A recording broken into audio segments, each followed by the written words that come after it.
The first gunshot echoed through Westfield Mall like a slammed door.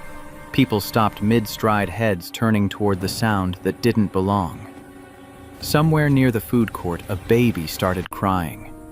The second shot came faster, closer, and the crowd fractured into chaos. Marcus Cole had been holding a pair of clearance jeans when the first shot rang out. Instinct kicked in before thought could interfere. His eyes swept the concourse in under 2 seconds, exits blocked by panicked shoppers, security guard frozen near the escalator. Gunman in black hoodie moving with purpose through the scattering masses. And then he saw her. A little girl in a yellow dress stood motionless near the fountain pink ice cream cone dripping onto white sneakers. She couldn't have been more than 7, blonde hair and pigtails, mouth open in confusion rather than fear. She didn't understand yet.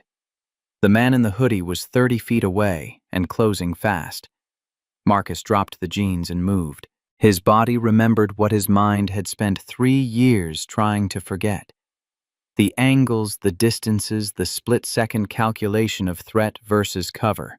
He cleared the gap in 4 strides, vision tunneling, to exclude everything except the child and the approaching danger. 20 feet. 15. The hoodie's hand came up, something dark gripped in his fist.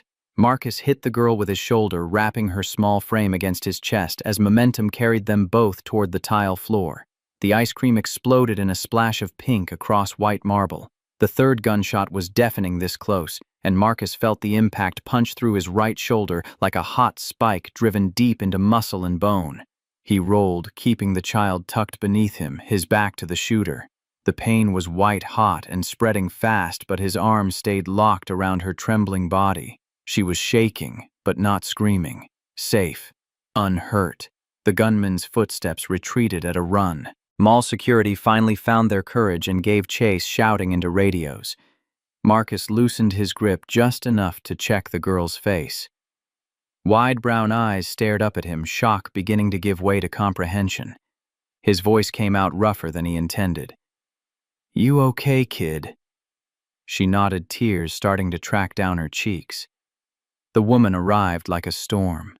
High heels clicking rapid fire across tile business suit, dark hair pulled back tight. She dropped to her knees beside them, hands already reaching for the child. "Nora. Oh my God, Nora." The girl dissolved into her mother's arms, finally crying in earnest. The woman held her daughter tight, checking for injuries with frantic efficiency. And then her eyes found Marcus. They were gray-sharp and currently filled with something between terror and calculation. Not gratitude, assessment. Marcus pushed himself to sitting, biting back a grunt as his shoulder screamed protest. Blood was soaking through his flannel shirt, now warm and sticky against his skin. The woman's gaze tracked to the wound, then back to his face. "You're hurt." It wasn't a question or an offer of help, just a statement of fact delivered in a voice that suggested she was already 3 steps ahead of this conversation. "I'm fine." EMTs were pushing through the crowd now, security forming a perimeter, police radios crackling with urgent chatter. The woman stood smoothly, lifting her daughter with her, and Marcus caught the full measure of her in that moment. Mid-30s, expensive clothes that screamed executive rather than suburban mom, and eyes that missed nothing. She was still looking at him like a puzzle she couldn't quite solve. The paramedics descended with practiced urgency. One of them, a young guy with kind eyes and quick hands, cut away Marcus's shirt while asking questions about pain levels and allergies. Marcus answered mechanically, watching the woman and child being escorted away by mall security. The mother glanced back once briefly, and their eyes met across the chaos. Recognition without understanding. "Sir, we need to get you to the hospital." Marcus shook his head, the movement sending fresh pain radiating down his arm. "No hospital. I'm fine." "You've been shot. You need proper medical care, imaging, probably surgery. I'll be fine. Just bandage it." The EMT opened his mouth to argue, but something in Marcus's expression made him reconsider. They compromised with heavy gauze and a sling, the paramedic writing out a prescription, that Marcus knew he wouldn't fill, couldn't afford to fill. A police officer materialized beside the ambulance clipboard in hand expression flat. "Need a statement." Marcus gave him the basics. Walking by, saw the kid, moved without thinking. No, didn't get a good look at the shooter, just happened to be there. The cop barely looked up from his notes pen, scratching across paper with bureaucratic efficiency. When he finished, he didn't thank Marcus. Didn't even meet his eyes. Just nodded once and moved on to the next witness. Marcus sat in the back of the ambulance for another 10 minutes, watching the controlled chaos of a crime scene taking shape. Yellow tape evidence markers, detective types in suits conferring near the fountain where pink ice cream still stained white tile. No sign of the woman or her daughter. They'd probably been whisked away to safety to some secure location where people like her went when danger touched their carefully managed lives. His phone buzzed. Text from his sister in Ohio. "Saw you on the news. You okay?" He didn't answer. The news. Of course, they were already broadcasting it. Mall shooting, hero bystander, human interest angle to balance the violence. His stomach turned. The EMT helped him down from the ambulance. "Change your mind about the hospital, you call 911 immediately. Understand gunshot wounds can be unpredictable." Marcus nodded, already walking toward the parking structure.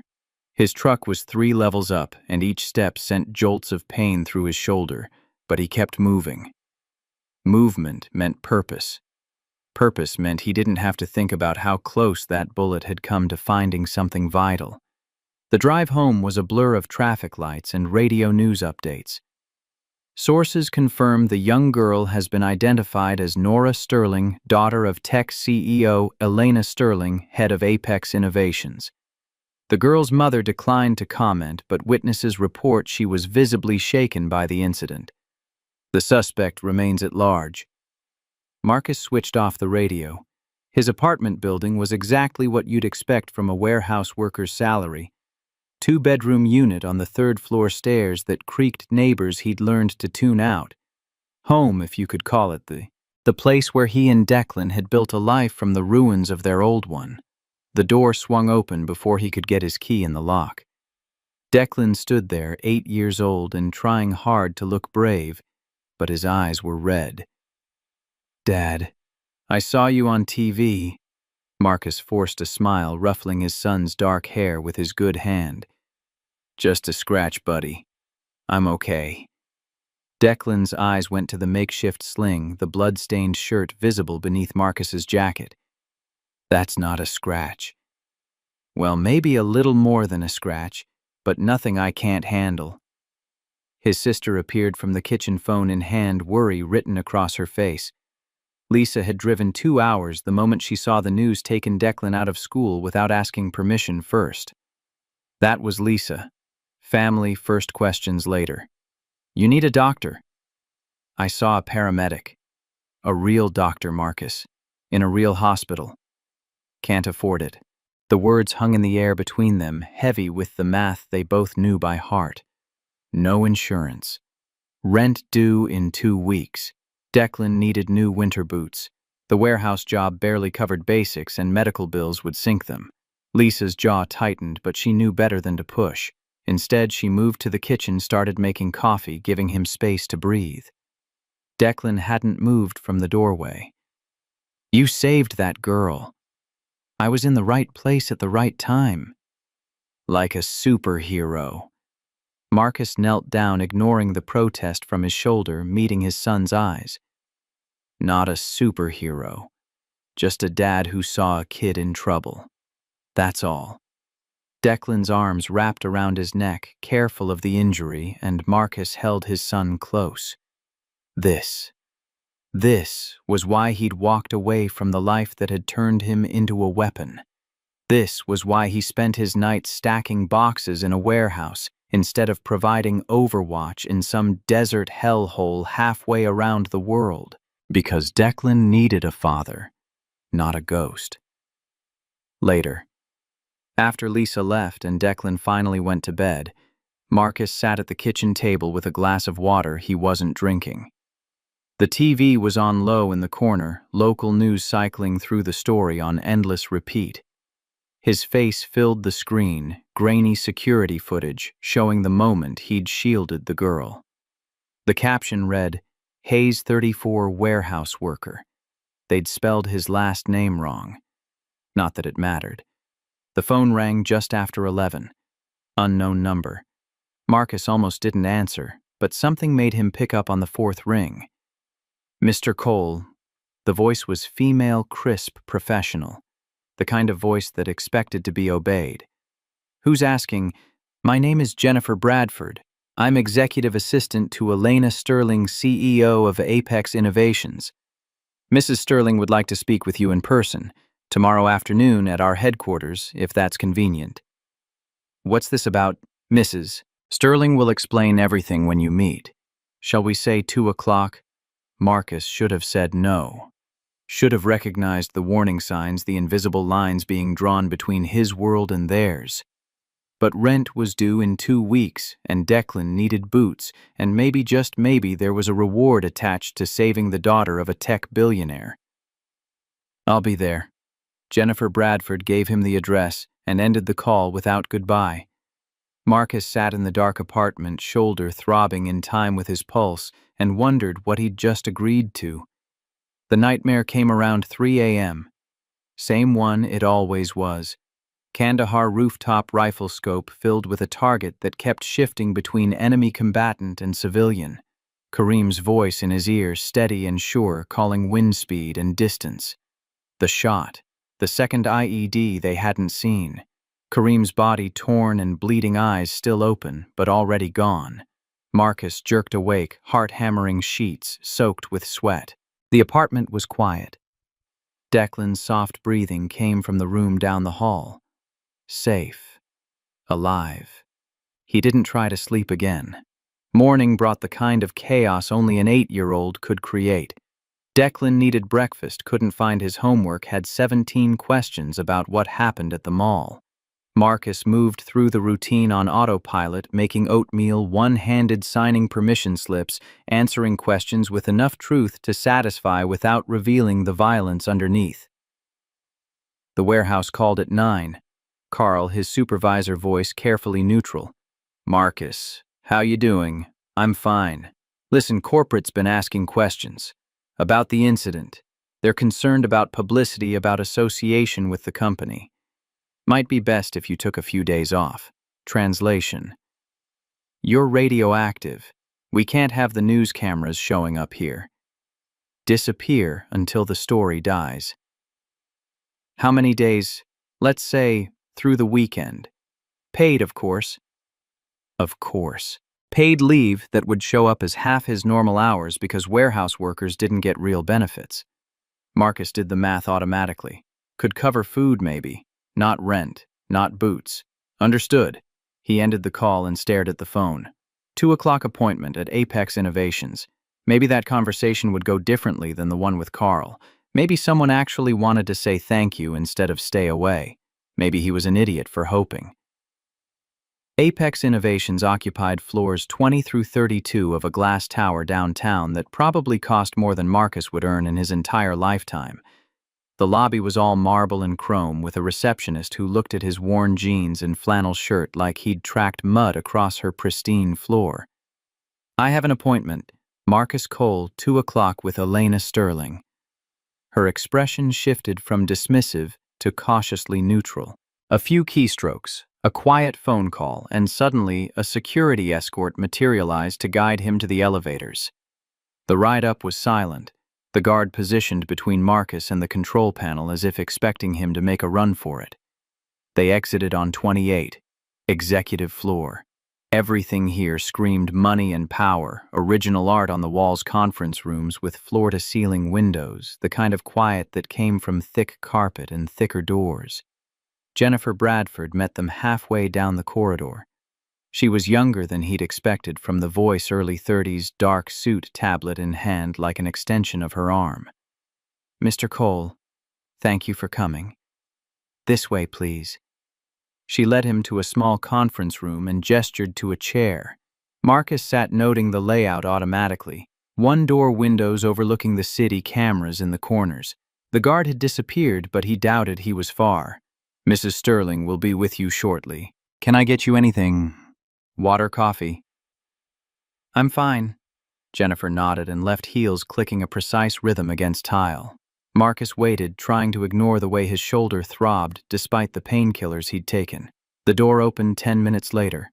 Elena Sterling entered first, and Marcus recognized her immediately despite the different clothes.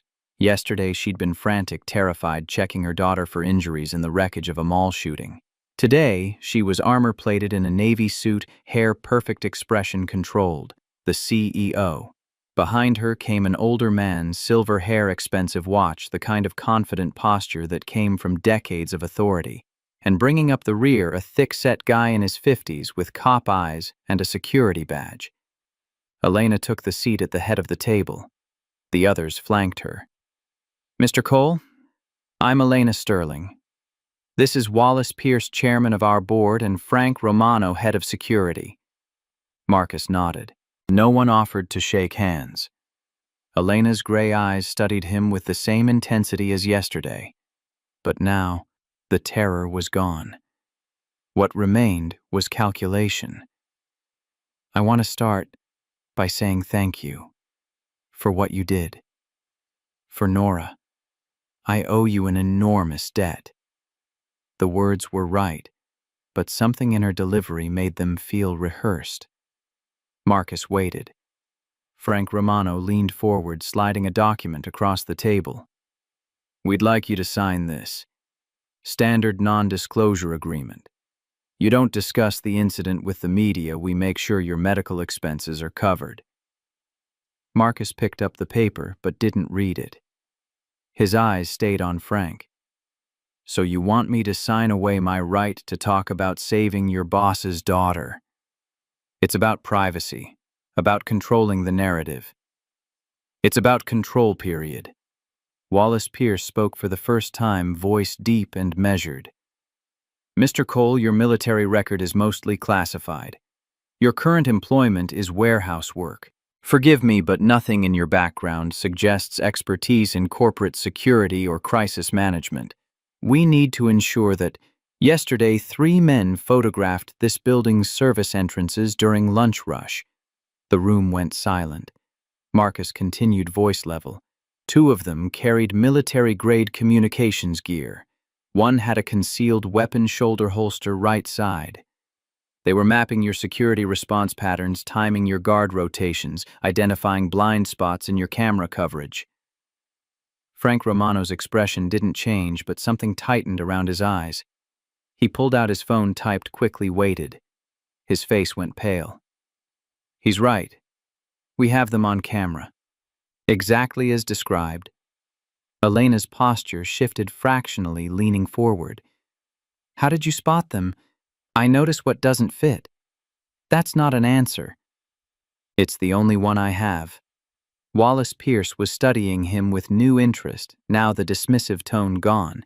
What branch of service? Marines. What unit? Marcus met his eyes and said nothing. Some questions didn't get answered in conference rooms with civilians.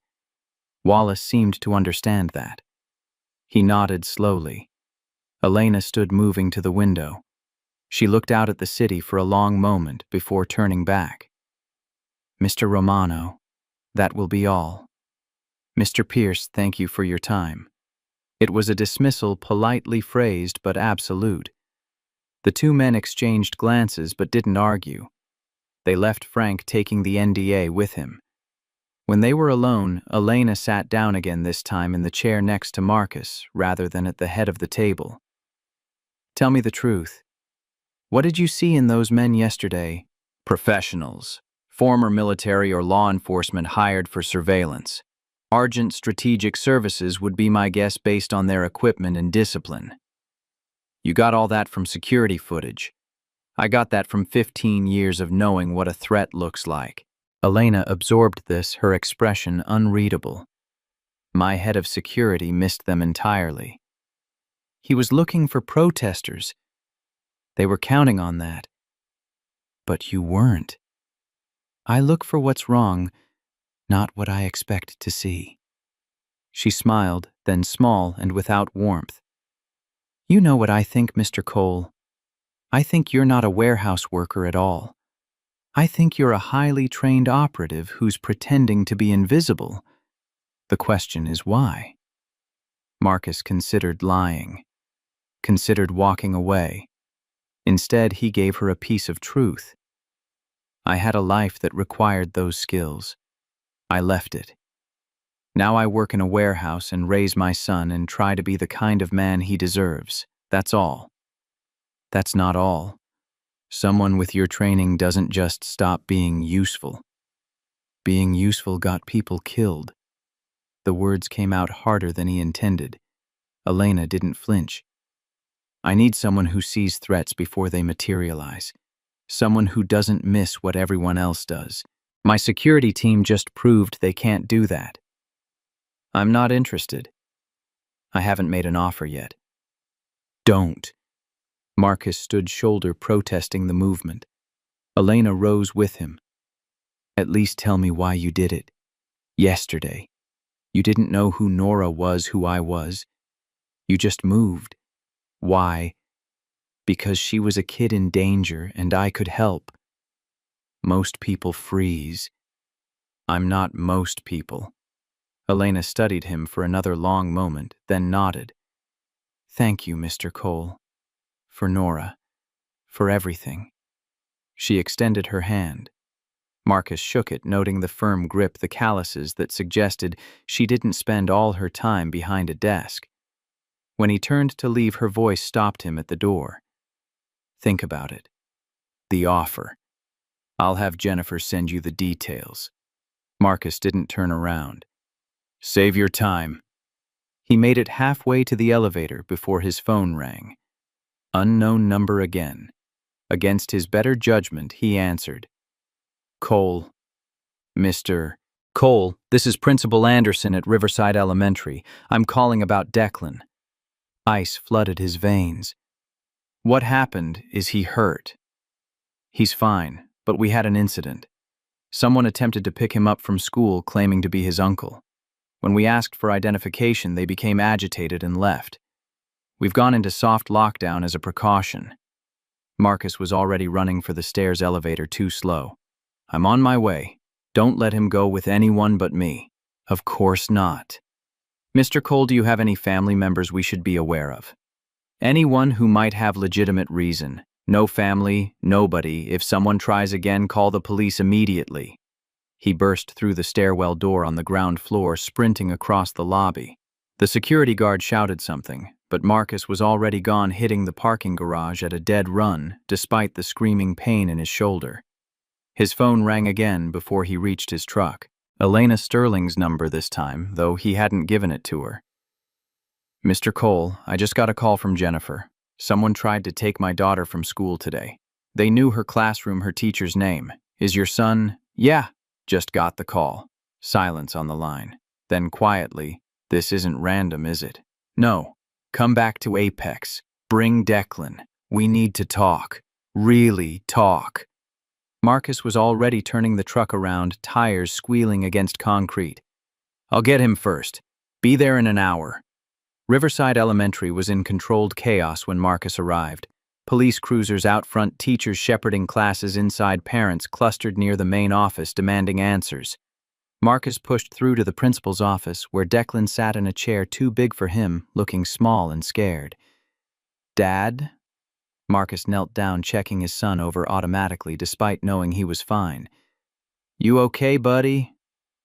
There was a stranger. Mrs. Anderson said he tried to take me, but I didn't go with him because you always say never go with strangers. That's right. You did exactly right. The principal provided what details she had. Male, mid-30s, professional appearance, claimed to be Marcus's brother. Had a plausible story about a family emergency. But when pressed for ID, he'd left quickly. Security footage showed a man in business casual ball cap, sunglasses. Nothing distinctive. Nothing helpful. Marcus signed Declan out and carried him to the truck, ignoring the pain in his shoulder. His son's arms wrapped around his neck, holding tight. "Are the bad guys trying to get me? Nobody's going to get you. I promise. You got hurt saving that girl. What if they hurt you more?" Marcus pulled back enough to meet his son's eyes. "Deck, listen to me. I will always, always keep you safe, no matter what. Understand?" Declan nodded, but his grip didn't loosen. The drive to Apex took 40 minutes. Declan was quiet, staring out the window, processing. Marcus had learned to recognize the signs. His son was like him that way. Took things in, turned them over in his mind, built understanding from pieces. "Is that girl okay? The one you saved?" "Yeah, she's fine." "Are we going to see her?" "Maybe." "What's her name?" "Nora." Declan considered this. "That's a nice name, like in Peter Pan." Marcus almost smiled. Leave it to an 8-year-old to make that connection. Jennifer Bradford met them in the lobby this time, expression tight with controlled urgency. "Mr. Cole, Mrs. Sterling is waiting. Conference room 12. She noticed Declan and her expression softened fractionally. "Is this your son?" "Yeah." Declan, say hi to Ms. Bradford. "Hi." "Hello, Declan. I have something I think you might like. Do you like dinosaurs?" Declan perked up immediately. "I love dinosaurs. I'm doing my science project on how dinosaurs evolved into birds." Jennifer smiled genuine this time and led them to a different conference room than before. This one was clearly set up for kids. Small table in the corner with paper and crayons, a few educational toys, books. "Nora uses this room sometimes when she has to come to work with Mom. Feel free to make yourself comfortable while your dad talks with Mrs. Sterling." Elena was waiting in an adjacent office visible through an interior window. She saw them arrive and came out immediately. Her eyes went to Declan, first assessing, then to Marcus. "Thank you for coming. Both of you." Nora appeared from somewhere behind her mother, quieter than yesterday, clutching a stuffed bunny. She saw Declan and went still, recognition flickering across her face. "You're the man's son, from the mall." Declan looked at his father, unsure. Marcus nodded. "Yeah, your mom wanted us to come by." Nora stepped forward, brave now in her own territory. "Want to see my volcano project?" "It's for science class." Declan glanced at Marcus again, who gave him a small smile. "Go ahead, buddy. I'll be right here." The kids disappeared into the conference room, Nora already talking a mile a minute about baking soda and vinegar ratios. Elena watched them go, something vulnerable crossing her face before the CEO mask returned. "Let's talk in my office." Elena's office was corner space, floor-to-ceiling windows on two sides, the kind of view that reminded you of your place in the world's hierarchy. She gestured to a chair but remained standing herself, arms crossed. "Someone just tried to kidnap our children." "Looks that way. And you think it's connected to the mall shooting?" "Don't you?" Elena moved to the window, looking out at the city. "I've spent the last 3 hours on the phone with FBI, local police, private security consultants. They all say the same thing. High-profile CEO, wealthy family were natural targets. Could be ransom, corporate espionage, someone with a grudge."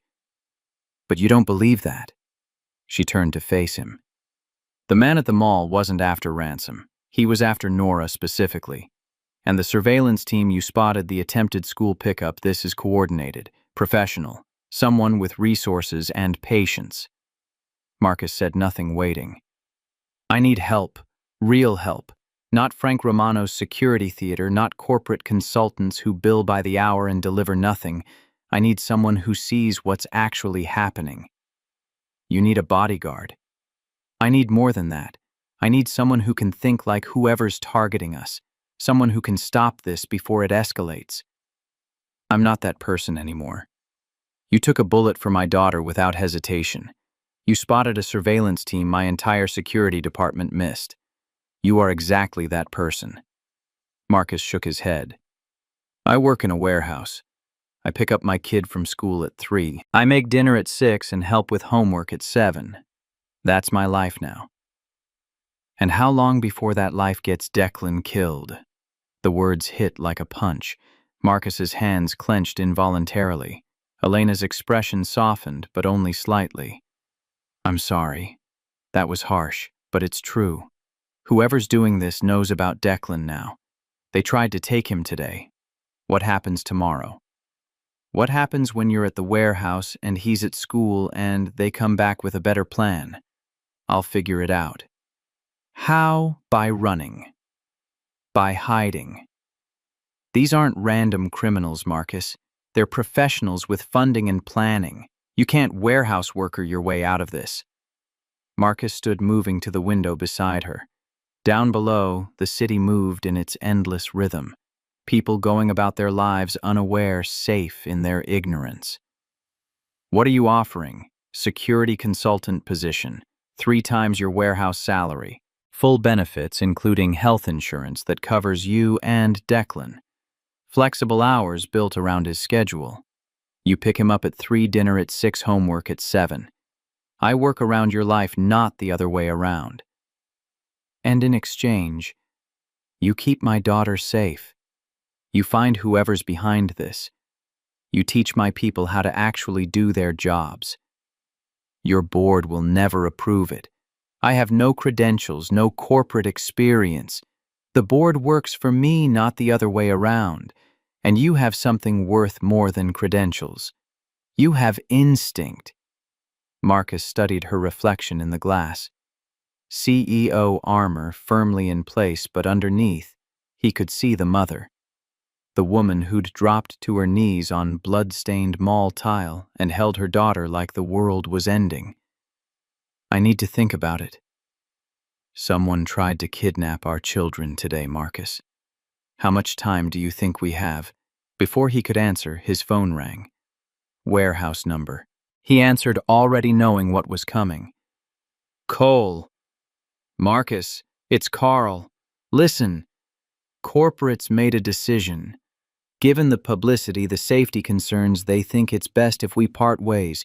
You'll get 2 weeks severance paid out by the end of the month. I'm sorry, man. It's not personal. It was always personal. Marcus ended the call without responding. Elena was watching him. Bad news. I just got fired. Because of yesterday. Because I made the news. Because I'm a liability. She didn't smile, but something shifted in her expression. Recognition. Funny how that works. You save a life and suddenly you're too dangerous to keep around. Yeah. Hilarious. Silence stretched between them. Through the interior window they could see Declan and Nora bent over construction paper, drawing something together. Nora was talking animated, and Declan was actually smiling. Marcus made the calculation he'd been avoiding. Rent due in 2 weeks. No job. No insurance. Someone actively targeting his son. And across from him, a woman offering exactly what he needed. Exactly when he needed it. Coincidence or trap? I have conditions. Elena turned from the window, full attention on him now. Name them. Declan comes first. Always. Anytime, any situation. If there's a conflict between your work and his safety, his needs win. Agreed. I work alone. I don't answer to Frank Romano or your board or anyone except you. If they can't handle that, this conversation ends now. They'll handle it. And I need to know what we're really dealing with. Who would target you this specifically? Who has the resources and motivation to coordinate something this elaborate? Elena's jaw tightened. I have suspicions, but I need to confirm them first. Not good enough. You want me protecting your daughter, you tell me everything. She held his gaze for a long moment, then nodded. His name is David Cross. We co-founded a startup 8 years ago.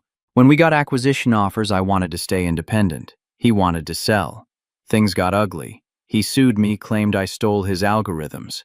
Lost when the court saw evidence of collaborative work. He left bitter, swore he'd destroy me. And you think he's behind this?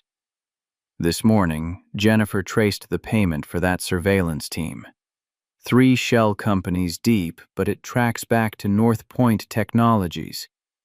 David's company. Marcus processed this. Corporate espionage, I understand. But targeting children, that's different. David doesn't see it that way. For him, business and personal are the same thing. I rejected his partnership. I rejected his vision. And 8 years ago, I rejected something else. He wanted more than a business relationship. He proposed. Night before our company's first major investor meeting. Said we'd change the world together in every sense. I said no. And he took it as betrayal. He took it as theft. In his mind, I stole the company, the algorithms, the future we were supposed to have. Everything since then has been about making me pay. Through the window, Nora was showing Declan her volcano model. The kids were laughing now, easy and natural, safe in this moment, unaware of the threat circling. Marcus thought about his son, about 3 years of trying to build a life that didn't require the skills the Marines had burned into him, about the promise he'd made to Maria as she lay dying. Keep our boy safe. Give him normal. Nothing about this was normal. But normal hadn't kept Declan safe today. Normal couldn't stop men with resources and plans. Normal was a luxury he couldn't afford anymore. I start Monday. Elena's shoulders relaxed fractionally. Thank you. Don't thank me yet. If David Cross is willing to target children, this is going to get ugly before it gets better. I know. And when it does, when the gloves come off and the real work starts, you might not like the methods required. I hired you for your instincts and your training. I'm not going to second guess how you do the job. Marcus moved toward the door, then stopped. One more thing. Keep Declan and Nora together for now. They're safer as a unit, easier to protect, and they seem to like each other. Elena smiled, small but genuine. They do. Nora hasn't warmed to anyone this fast since... She stopped, but Marcus understood. Since her father left. Since Elena became a single mother navigating corporate warfare and parenthood alone. They weren't so different, he and this CEO, both fighting to protect their children, both carrying wounds that didn't show. I'll have Jennifer drop the paperwork. Start date Monday, but come by tomorrow if you can. I want you to meet the full security team, review our current protocols. Tomorrow's Saturday, family day. Bring Declan. Bring him every day if needed. That was the deal. Marcus nodded and went to collect his son. Declan was reluctant to leave, already making plans with Nora about showing each other their science projects. The drive home was quiet. Declan fell asleep in the passenger seat, exhausted from the day's stress. Marcus drove on autopilot, mind churning through scenarios and contingencies. His phone buzzed at a red light. Text from an unknown number. Mr. Cole. Message from our client. Stand down. Take a vacation. This isn't your fight. Don't make your son pay for your choices. Marcus deleted the message but memorized the number. He'd trace it later, though he already knew it would lead nowhere useful. The threat was clear enough. They knew about Declan. They knew Marcus was getting involved, and they wanted him to back off before things escalated, which meant he was already making them nervous. Good. Back at the apartment, Marcus helped Declan with homework, made dinner, went through the bedtime routine. His son asked about Nora, about the new job, about whether they'd see each other again. Yeah, buddy, we'll see them a lot. Good, I like her. She's smart. Yeah, she is. After Declan was asleep, Marcus sat at the kitchen table with his phone and the wooden box he kept in the high cupboard.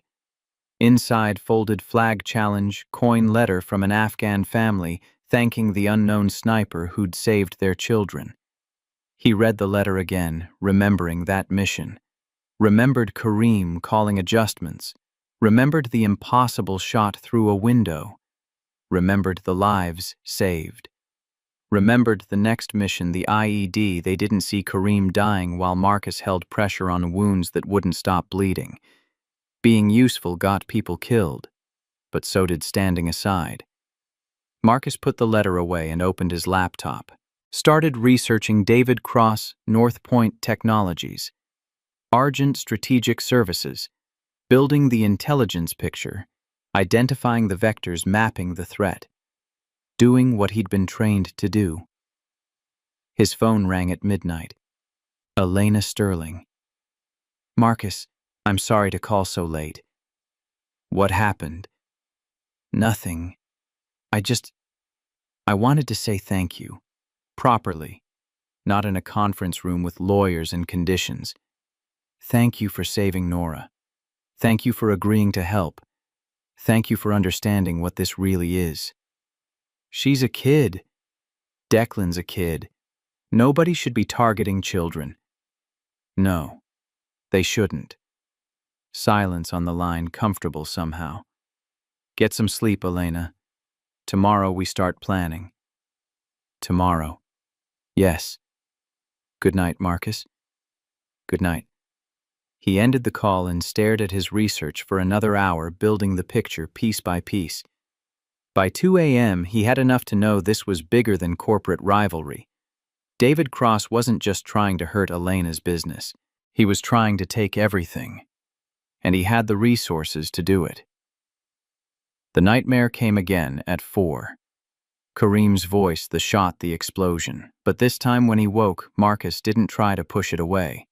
Instead, he let the memories come. Let himself remember what he'd been, what he could still be when the situation demanded it. The invisible man was about to become visible again, and that meant someone was going to get hurt. Monday morning arrived with rain and the kind of gray light that made promises feel distant. Marcus stood in Apex Innovation's Security Operations Center for the first time as an employee rather than a visitor, watching Mike Brennan brief the night shift handover. 6 men in various stages of alertness, coffee cups in hand, radios clipped to belts. Former cops and military, decent enough at their jobs, but operating within a framework that hadn't anticipated the threat already inside the perimeter. Mike finished the briefing and caught Marcus's eye. Cole, good to have you aboard. Team, this is Marcus Cole, our new Director of Integrated Security. He reports directly to Mrs. Sterling, and as of today, security protocols run through him. The reactions varied. Curiosity from the younger guys, skepticism from the veterans, and outright hostility from the man standing near the coffee station. Frank Romano had lost his kingdom overnight, demoted to operations coordinator. The humiliation showed in every rigid line of his posture. Marcus kept his assessment brief. I've reviewed 2 years of incident reports. Pattern I'm seeing: every security breach happened during shift changes. That's not coincidence. Someone's studying your rotations, timing their moves for maximum vulnerability. One of the younger guards, Thompson, raised a hand. But we vary the shift times, different every week. By 15 minutes, still predictable if you're watching close enough. Mike pulled up the schedule on the main monitor. So what do you recommend? Randomize everything. Shift changes, patrol routes, break times, make it impossible to establish a pattern, and stop separating physical and digital security. Threats don't recognize that boundary anymore. Frank's voice cut across the room, sharp with barely contained anger. We've been securing this building for 7 years without incident. Now you're here 3 days and suddenly everything we do is wrong.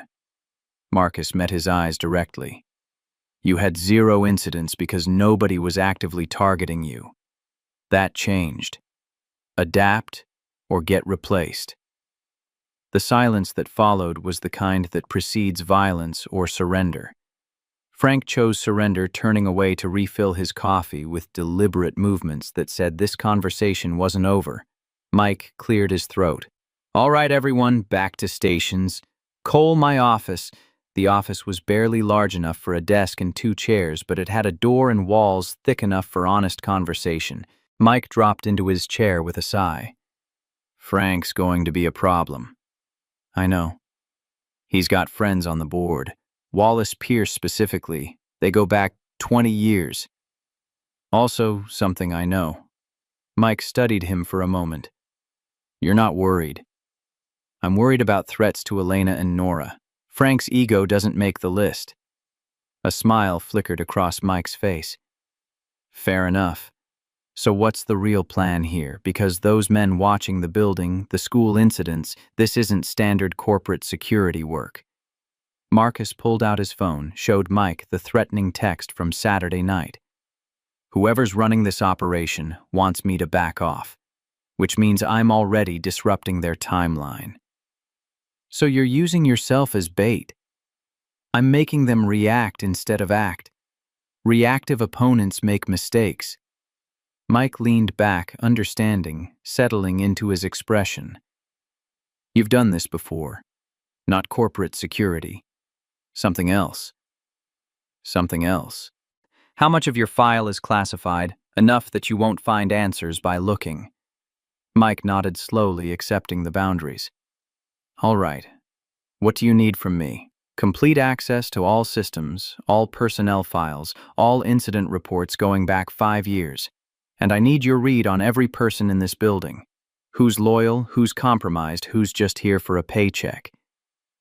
You think we have an insider? I think David Cross has been planning this for months, maybe years. That kind of operation requires intelligence from the inside. Mike's jaw tightened. Frank. Maybe. Or someone he talks to. Or someone with money troubles who got a better offer. We find the leak, we trace it back to source. And then, Marcus stood moving to the door. Then we plug it.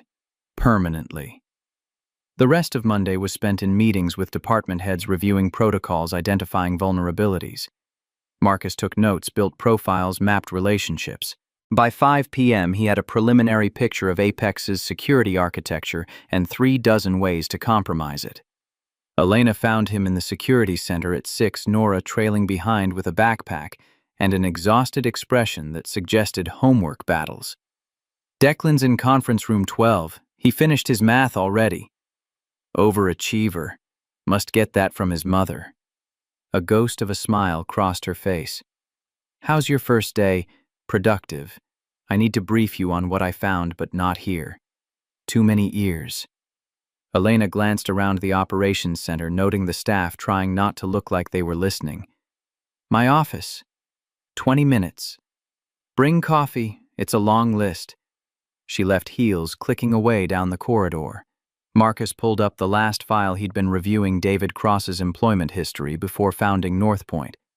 MIT graduate, early career at defense contractors, specialization in encryption algorithms and cybersecurity.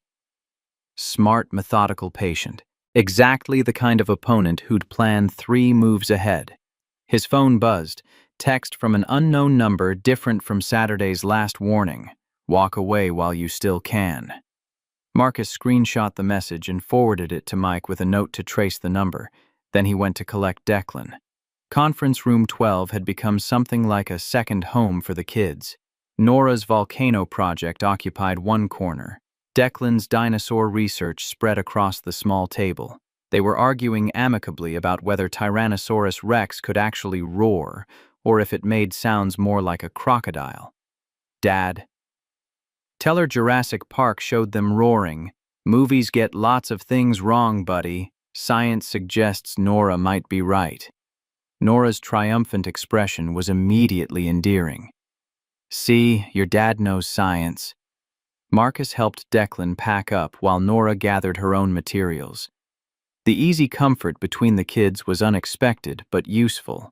Keeping them together simplified protection and gave each child a buffer against the stress neither fully understood. Elena's office had a different energy after hours.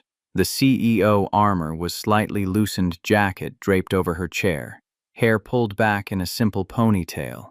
She'd brought coffee as promised, along with Chinese takeout that smelled better than anything in Marcus's usual rotation. Figured you might not have eaten. You figured right. They ate in the seating area while Marcus pulled up his findings on his laptop. Your security has 17 critical vulnerabilities.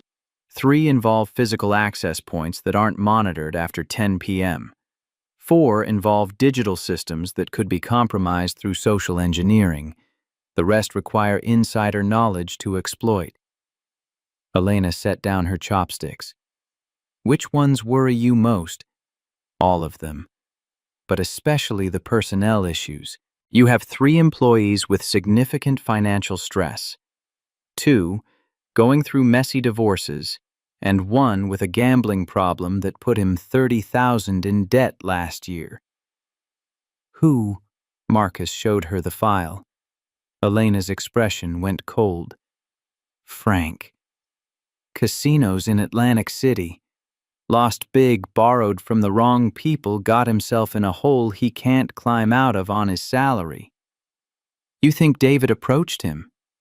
I think someone desperate and resentful is exactly the kind of person David would target.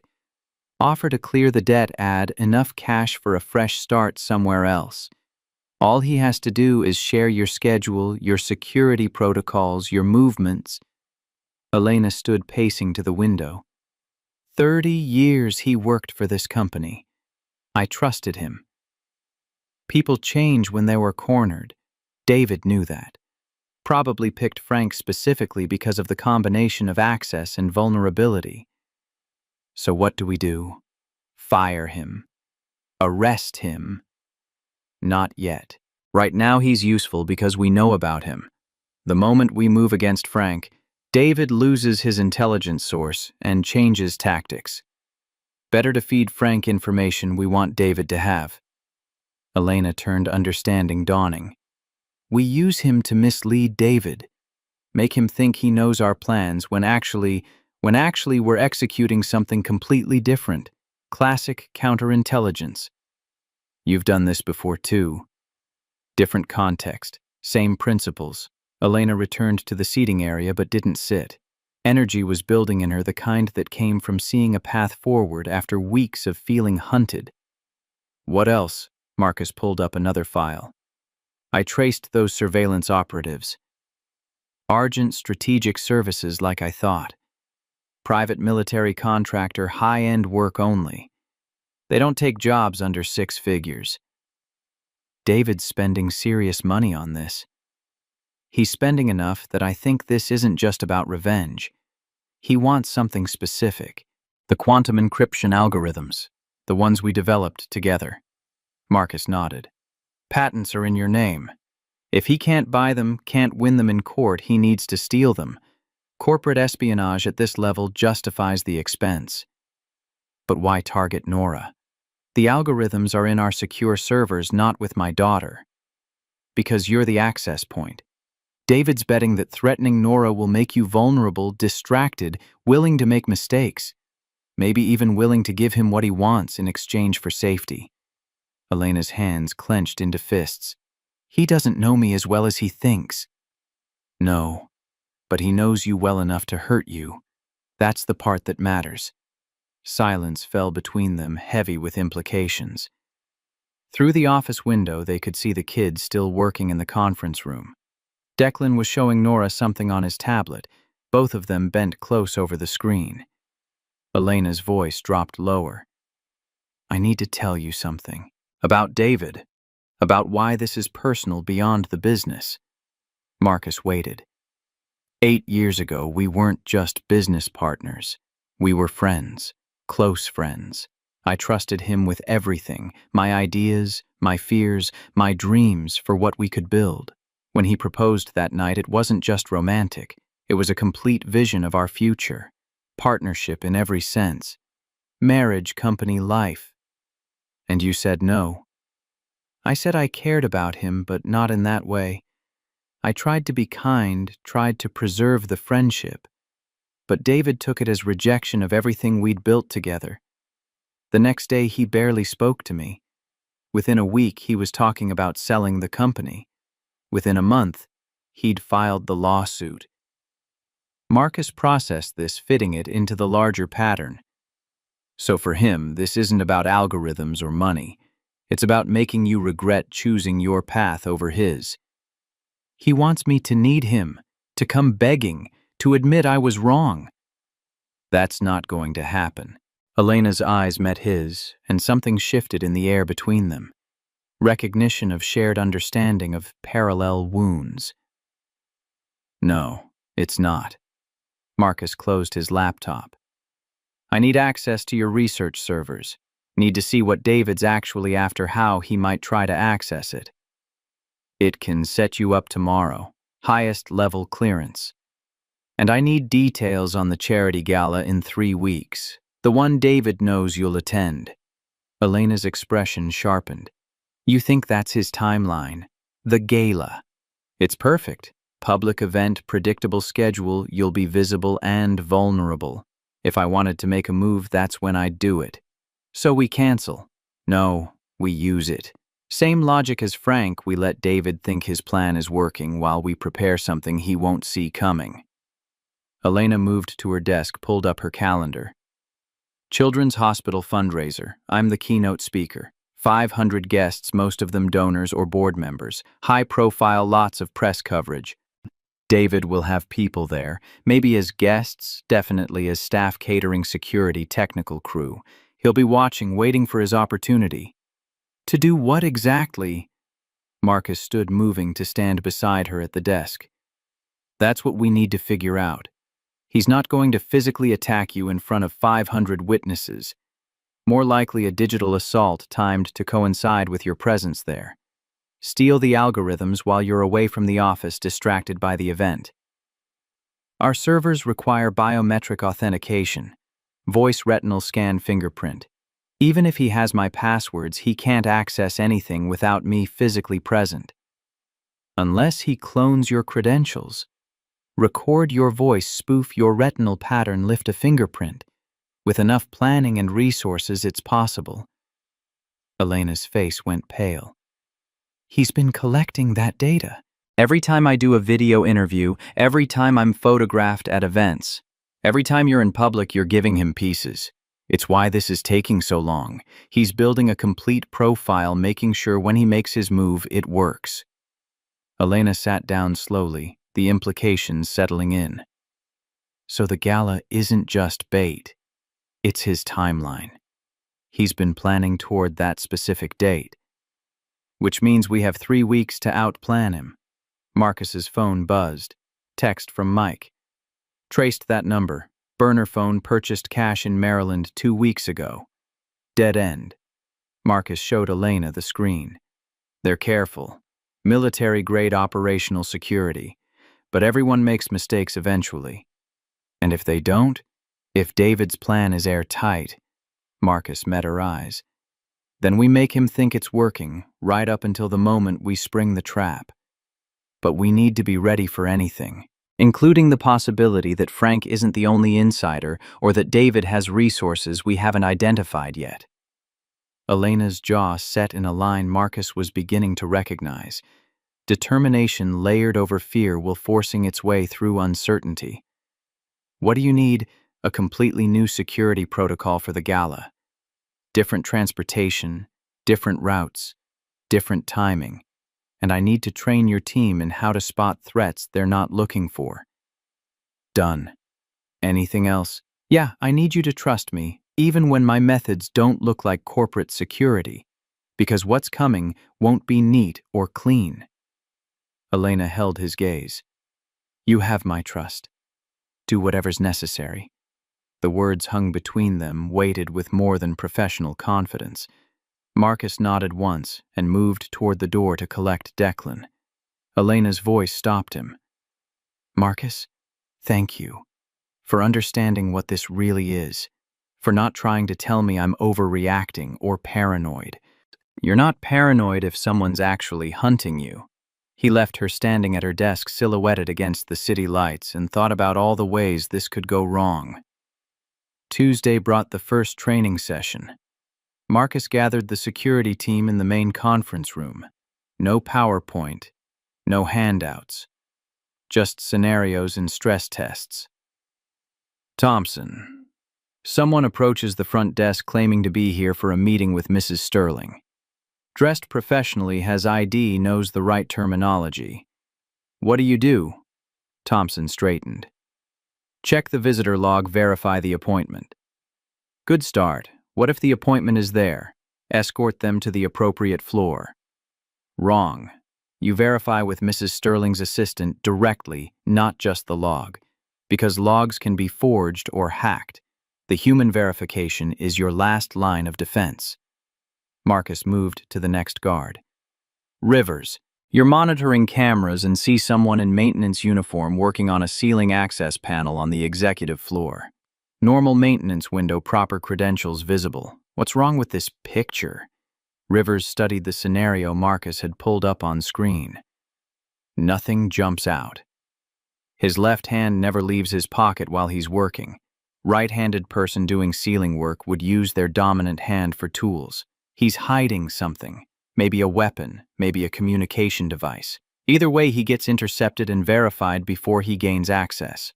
The training continued for 3 hours. Marcus threw scenario after scenario at them, breaking down their assumptions, teaching them to see patterns instead of surface details. By the end, half the team looked exhausted, and the other half looked energized. Frank looked murderous. Mike pulled Marcus aside during the break. They're not used to being pushed this hard. They'll adapt or they'll fail. There's no middle ground with what's coming. Frank's organizing opposition. I heard him talking to some of the senior guys about going to Wallace Pierce. Let him. Wallace already knows I have Elena's full backing.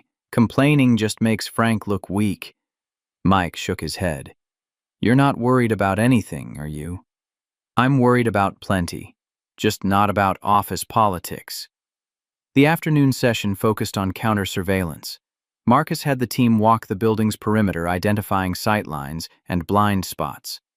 They found 17 locations where someone could observe the building for hours without being noticed.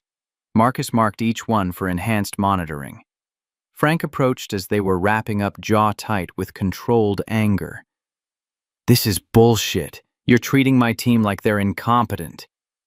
I'm treating them like they're facing a threat they haven't encountered before. That's not an insult. It's reality. You don't know the first thing about corporate security. Marcus stepped closer, voice dropping to a register that made several nearby guards pause. I know that 3 weeks ago someone mapped this building's security response times down to the second. I know your gambling debts total $37,000. And I know that coincidences stop being coincidences when they pile up this high. Frank's face went from red to white. You're accusing me. I'm stating facts. What you do with them is your choice. But understand this. Everyone is being watched now. Everyone is being verified. And if I find evidence that anyone on this team compromised Elena or Nora's safety, there won't be a hearing or a process. There will be consequences. Marcus walked away before Frank could respond, leaving him standing alone on the plaza. Mike caught up as Marcus headed back inside. That was a risk, confronting him directly.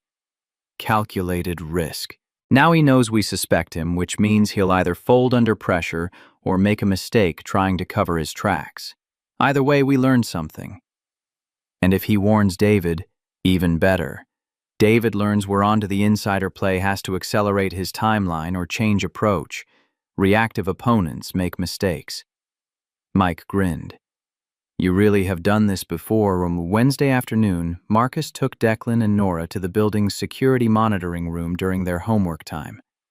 Both kids were fascinated by the wall of screens, the constant flow of information. Nora pointed to a monitor showing the lobby. Can you see everywhere from here?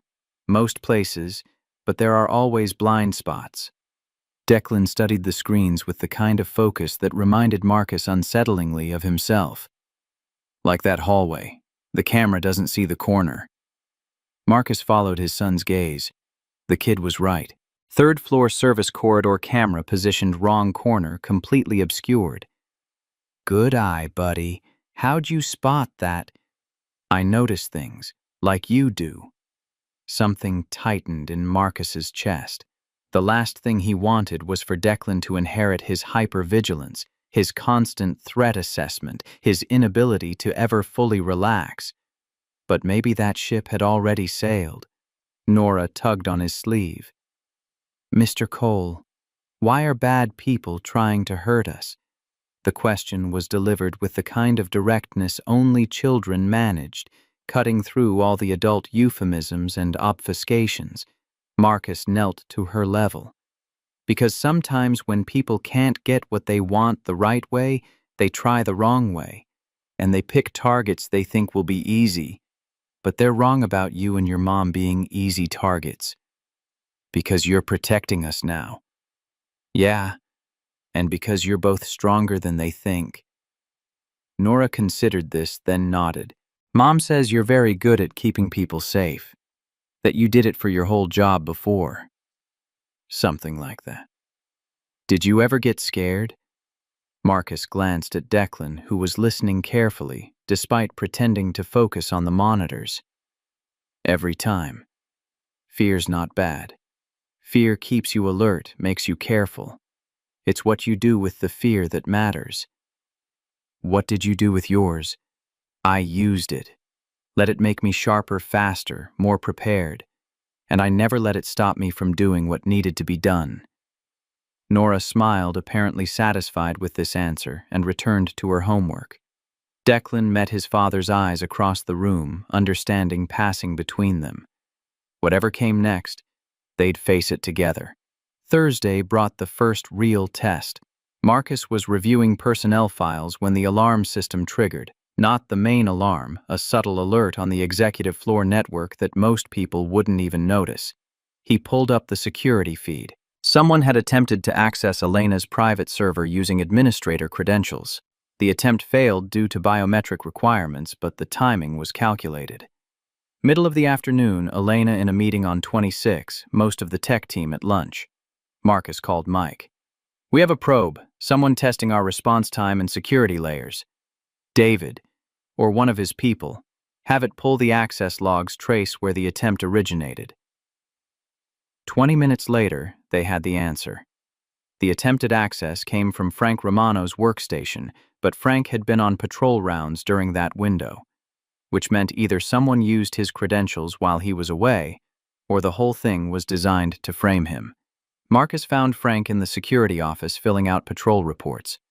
"Someone used your workstation 40 minutes ago to try accessing restricted servers. You want to tell me about that?" Frank's confusion looked genuine. "I've been on rounds since noon. Check the logs." "I did.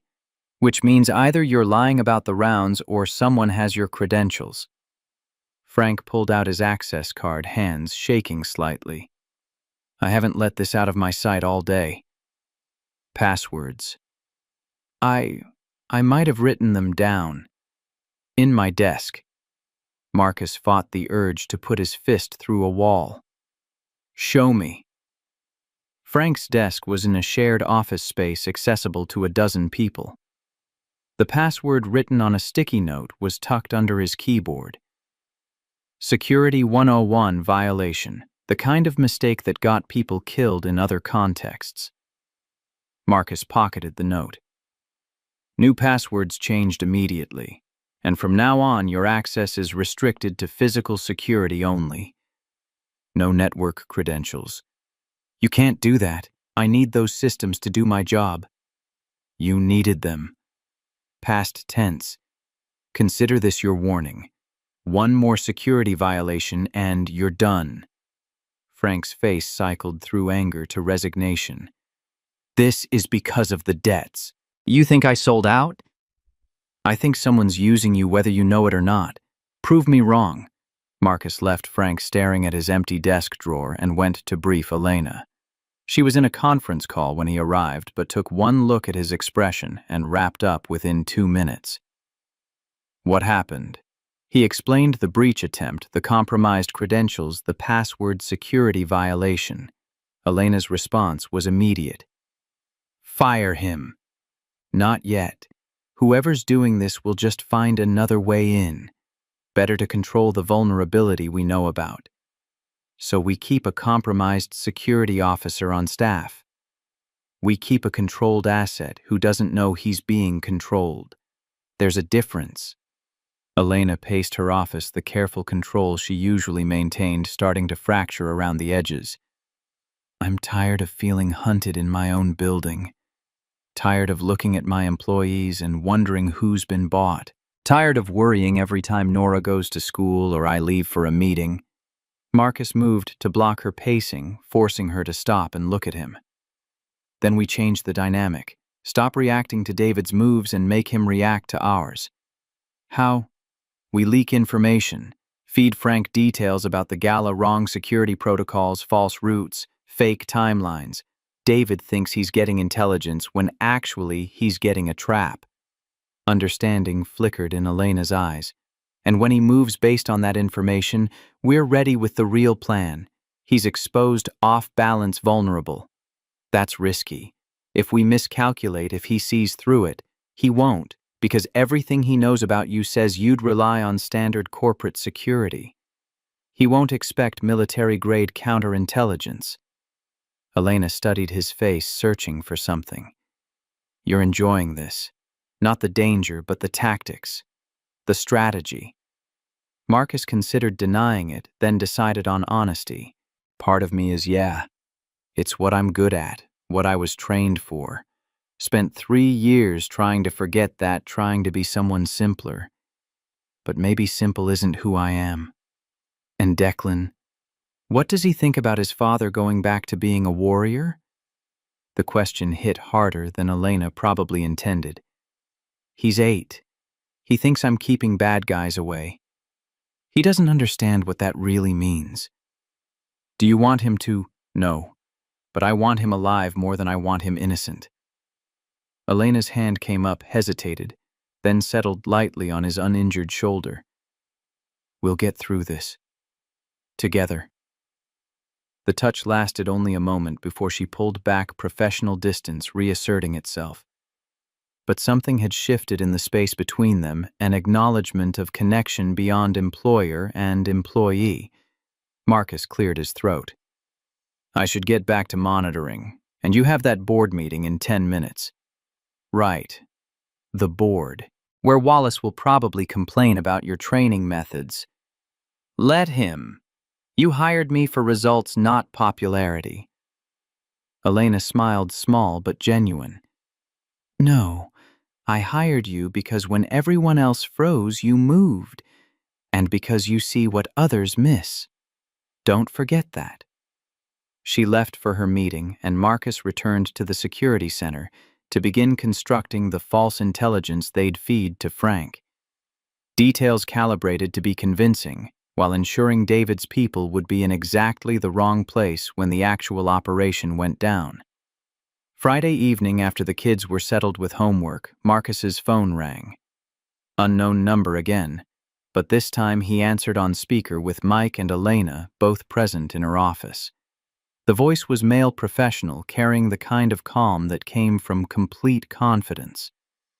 Mr. Cole, I represent interested parties who believe you're making a mistake involving yourself in this situation. My clients are prepared to offer generous compensation if you choose to step away. $50,000 transferred immediately.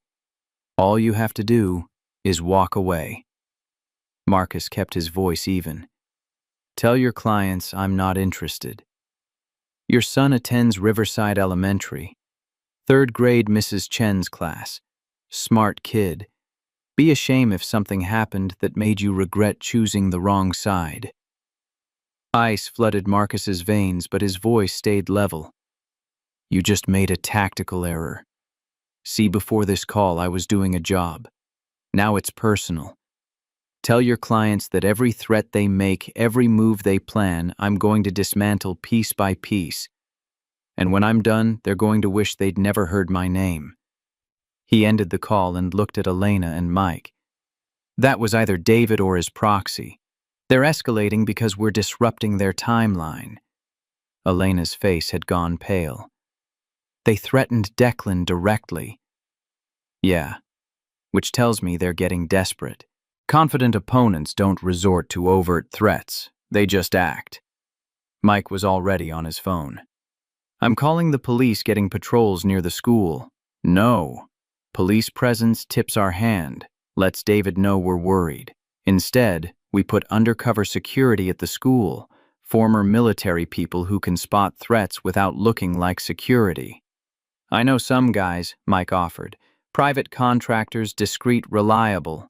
Set it up, and I want eyes on every approach to that school 24/7. Elena moved to the window, arms wrapped around herself. This is spiraling. Maybe we should— Don't suggest backing down. That's what they want. Fear makes people make mistakes. She turned, and in that moment, Marcus saw past the CEO armor to the terrified mother underneath. What if I make a mistake? What if my choices get the kids hurt? Marcus crossed to her close enough that she had to look up to meet his eyes. You're not making mistakes. You're refusing to be a victim. That's strength, not weakness. And I promise you, Declan and Nora will not be touched, not while I'm standing. You can't promise that. Yeah, I can. Because I've spent 17 years learning how to keep people alive in situations a lot worse than corporate espionage. David Cross is dangerous, but he's not a war zone, and I've survived plenty of those. Something in Elena's posture relaxed fractionally. She nodded, pulling the armor back into place. All right. We proceed as planned. Leak the false gala information through Frank, prepare the real security protocol, wait for David to make his move. And when he does, we're ready with something he never saw coming. The weekend was quieter. Marcus spent Saturday teaching Declan basic situational awareness, how to spot when someone was following, how to identify exits in any room, what to do if approached by strangers, packaged as games and puzzles lessons that might save his son's life without traumatizing him in the process. Sunday, Elena invited them to her sister's house upstate. The property sat at the end of a long driveway surrounded by woods naturally defensible with good sight lines. Marcus approved immediately. Nora and Declan spent the afternoon exploring the creek behind the house, catching tadpoles and arguing about whether frogs could breathe underwater. Normal kid things, blissfully unaware of the tactical considerations their parents were making. Elena sat beside Marcus on the back porch watching the children play. They're good together. I wasn't sure at first forcing them into friendship because of circumstances, but it's real. Kids adapt faster than adults. They don't overthink connection. Unlike us. The comment hung in the air, weighted with implications neither was ready to examine directly. Marcus kept his eyes on the creek. I need to tell you something. About Afghanistan, about why I left. Elena waited, not pushing. My spotter's name was Kareem. Best friend I ever had. We'd been partners for 3 years, dozens of missions. Trusted each other completely. We were providing overwatch for a convoy in Kandahar when I saw the triggerman for an IED. Made the shot, saved the convoy. But there was a second device. Kareem was getting our team to safety when it detonated. I held pressure on wounds that wouldn't stop bleeding and watched him die. I'm sorry. The Marine Corps called him a hero, gave him medals, but I couldn't shake the feeling that if I'd been better, faster, more careful, maybe I would have seen both threats. Maybe he'd still be alive. That's survivor's guilt. It's not rational. Doesn't make it less real. When I got home and Maria told me about the cancer, about having 6 months if she was lucky, I realized I'd spent years in a war zone while life kept happening without me. Declan was 5, barely knew me, so I chose to be present. Took the discharge, became the dad I should have been from the start. Elena's hand found his on the armrest, fingers threading through his. That wasn't running away. That was choosing what mattered most. Maybe. But part of me felt like I was giving up, like I couldn't handle being what the Marines needed anymore. And now you're using those same skills to protect my daughter. Kareem would probably say you found another mission. Marcus looked down at their joined hands, surprised by how natural it felt. I'm not that person anymore. The sniper, the operator. I can use the training, but I'm not— You're exactly that person. You're just also a father and an employee and someone trying to build a different life. People contain multitudes. The philosophical turn made him smile despite himself. You always this deep on Sunday afternoons. Only with people I trust. The words settled between them, honest and vulnerable, in a way that had nothing to do with tactics or protection. Declan's voice called from the creek. "Dad, come see. We found a turtle." Marcus squeezed Elena's hand once and released it standing to join the kids, but as he walked down toward the water, he felt Elena's gaze following him, warm and considering. That night back in the city, Marcus received an encrypted email. No sender name, but the content was clear detailed layouts of the charity gala venue security protocols, access codes, information that should have been locked down tight. He forwarded it immediately to Mike and Elena with a single line. "The leak is confirmed." Elena's reply came within minutes. Time to spring the trap. Monday morning arrived with purpose. Marcus called a full security meeting including Frank and laid out the false gala protocols with convincing authority. Different arrival time, different in entrance, different route through the building. All carefully designed to pull David's resources to the wrong locations. Frank took detailed notes, too detailed for someone just monitoring physical security. After the meeting, Mike pulled Marcus aside. "He's going to pass that information along." "That's the plan. Give him 24 hours to make contact, then we start seeing how David repositions his assets. And if David sees through it, then we're no worse off than we are now. But I don't think he will. Everything we know about him says he's arrogant, convinced he's always the smartest person in the room. That arrogance makes him predictable." Tuesday afternoon surveillance teams Mike had positioned near known Argent Strategic Services locations reported activity. Two operatives meeting with someone in business attire who matched David Cross's general description. They were studying documents pointing at what appeared to be building layouts. The trap was working. Wednesday brought an unexpected development. Jennifer Bradford appeared in the security center looking worried. "Marcus, we have a problem. Someone just tried to auction Apex's quantum encryption research on a dark web marketplace. Starting bid $50 million. Marcus's blood went cold. "Show me." The auction listing was professional detailed, included enough technical specifications to prove authenticity, and the auction date was scheduled for the night of the charity gala. Elena arrived within minutes of being notified, face pale. "He's not just planning to steal it, he's planning to sell it to the highest bidder." Marcus studied the listing mind, racing through implications. The gala was never the actual target. Its cover. While you're at the event, visible and accounted for, David's people access your servers and transfer the data. By the time you realize what happened, the research is already sold and distributed. "We need to involve the FBI. This is beyond corporate espionage." "Not yet. The moment feds show up, David goes underground. Better to let him think the plan is working." Elena's hands clenched. "So we just wait? Let him think he's winning?" "We wait and we prepare. Because when David makes his move, we're going to be ready with something he never anticipated." "Which is?" Marcus met her eyes directly. "We give him exactly what he thinks he wants. Let him steal the data. Let him think the auction is proceeding. And then we trace every bidder, identify every buyer, and coordinate with federal authorities to round up the entire network in one operation." Elena's expression shifted from fear to something harder. "We turn his attack into a sting operation." "Exactly. But it requires perfect timing and complete commitment. You'll have to attend the gala as planned, act normal, give David no reason to suspect we're onto him." "I can do that. And you'll have to trust that when things go sideways, because they will, I'll have already positioned countermeasures you can't see." Elena held his gaze. "I trust you. Do whatever's necessary." The words echoed their conversation from weeks ago, but now they carried additional weight. This wasn't just professional confidence anymore. It was something deeper, more personal. Marcus nodded once and returned to planning, building the operation piece by piece, accounting for every variable he could identify and preparing contingencies for the ones he couldn't. 2 weeks to the gala. 2 weeks to outplan a man who'd been preparing for months. The invisible man was about to become very visible indeed.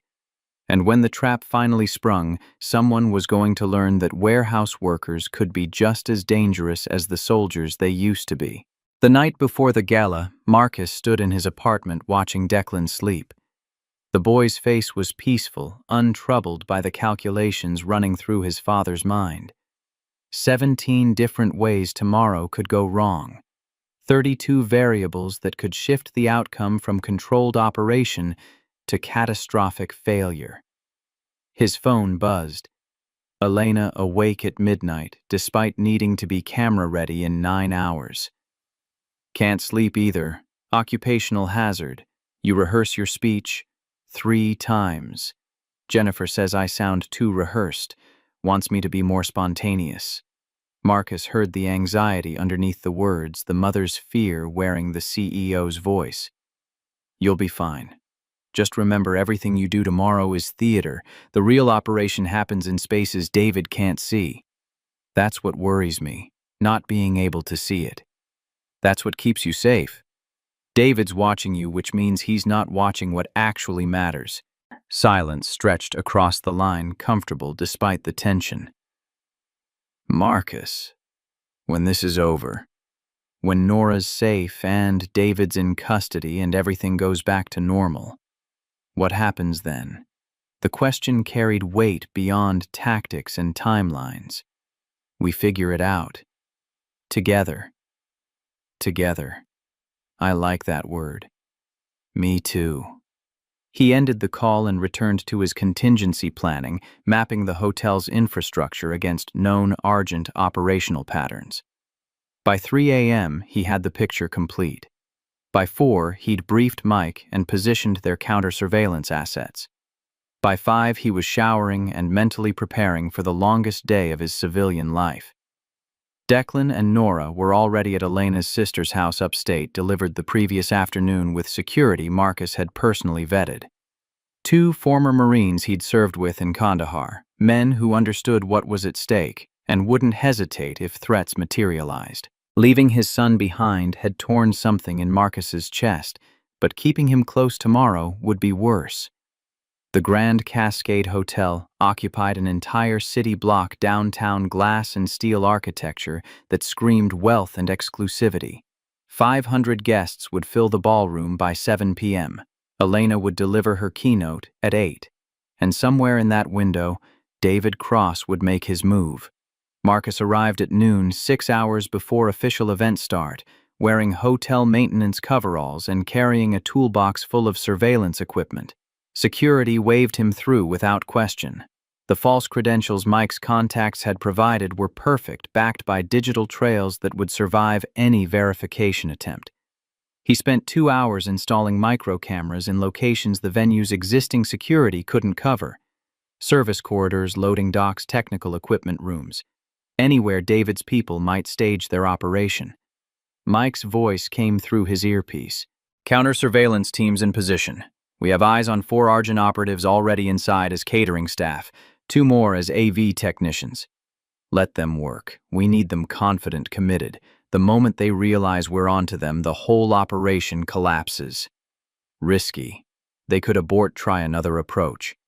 They won't. David's timeline is locked to the auction. He can't reschedule $50 million worth of dark web bidders without losing credibility. Marcus moved through the hotel's basement infrastructure, memorizing routes and timing security patrols. He found the server room that would be David's actual target, not the ballroom, not Elena herself, but the network access point that could be used to compromise Apex's remote servers if you had the right credentials. Jennifer's IT team had spent the last week building a honey trap. Fake quantum encryption files layered with tracking code and backdoors that would let them trace anyone who downloaded the data. David would get exactly what he wanted, and in doing so would hand Marcus everything needed to dismantle his entire operation. By 3 p.m., Marcus had changed into a security suit and taken position in the hotel's central monitoring room. The actual hotel security was unaware of his presence, thanks to credentials that showed him as FBI working a separate case. The lies stacked on lies, each layer insulating the real operation from detection. Elena arrived at 4 earlier than the false timeline they'd fed to Frank. Her car pulled into the underground garage through an entrance Marcus had arranged personally, bypassing the main approach where Argent operatives waited with cameras and communication equipment. She looked stunning in a midnight blue evening gown, hair styled in an elegant updo that made her look simultaneously powerful and vulnerable. But what caught Marcus's attention was her eyes.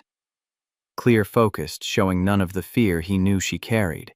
He met her in the service elevator, falling into step beside her, like he'd been her shadow forever.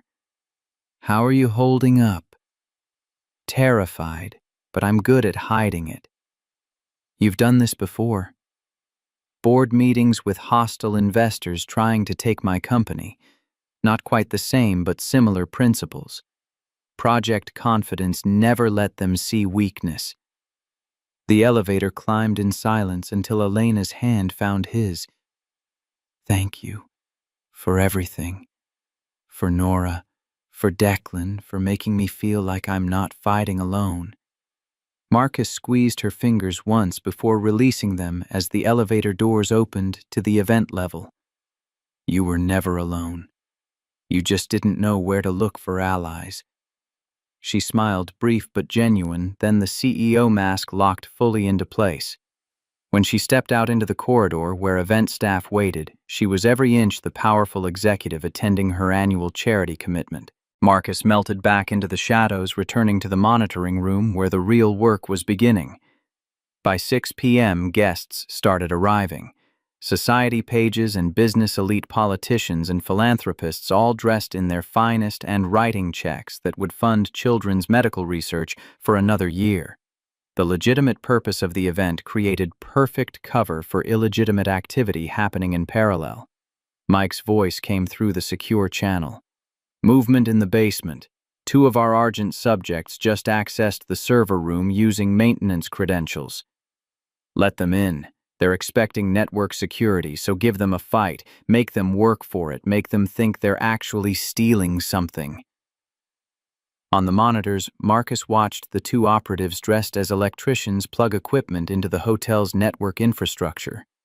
Jennifer's IT team, monitoring from Apex headquarters, began the carefully choreographed dance. Resistance that looked real but ultimately failed firewalls that held just long enough before crumbling authentication requests that were bypassed through methods that seemed clever but were actually intentional vulnerabilities.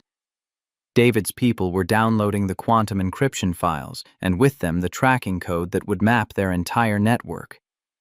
At 7:30, Elena took the stage for preliminary remarks. She was gracious and warm, thanking donors and sharing stories of children whose lives had been saved by previous year's funding. The perfect performance of someone completely unaware that beneath her feet, corporate espionage was playing out. Marcus split his attention between her safety and the server room operation.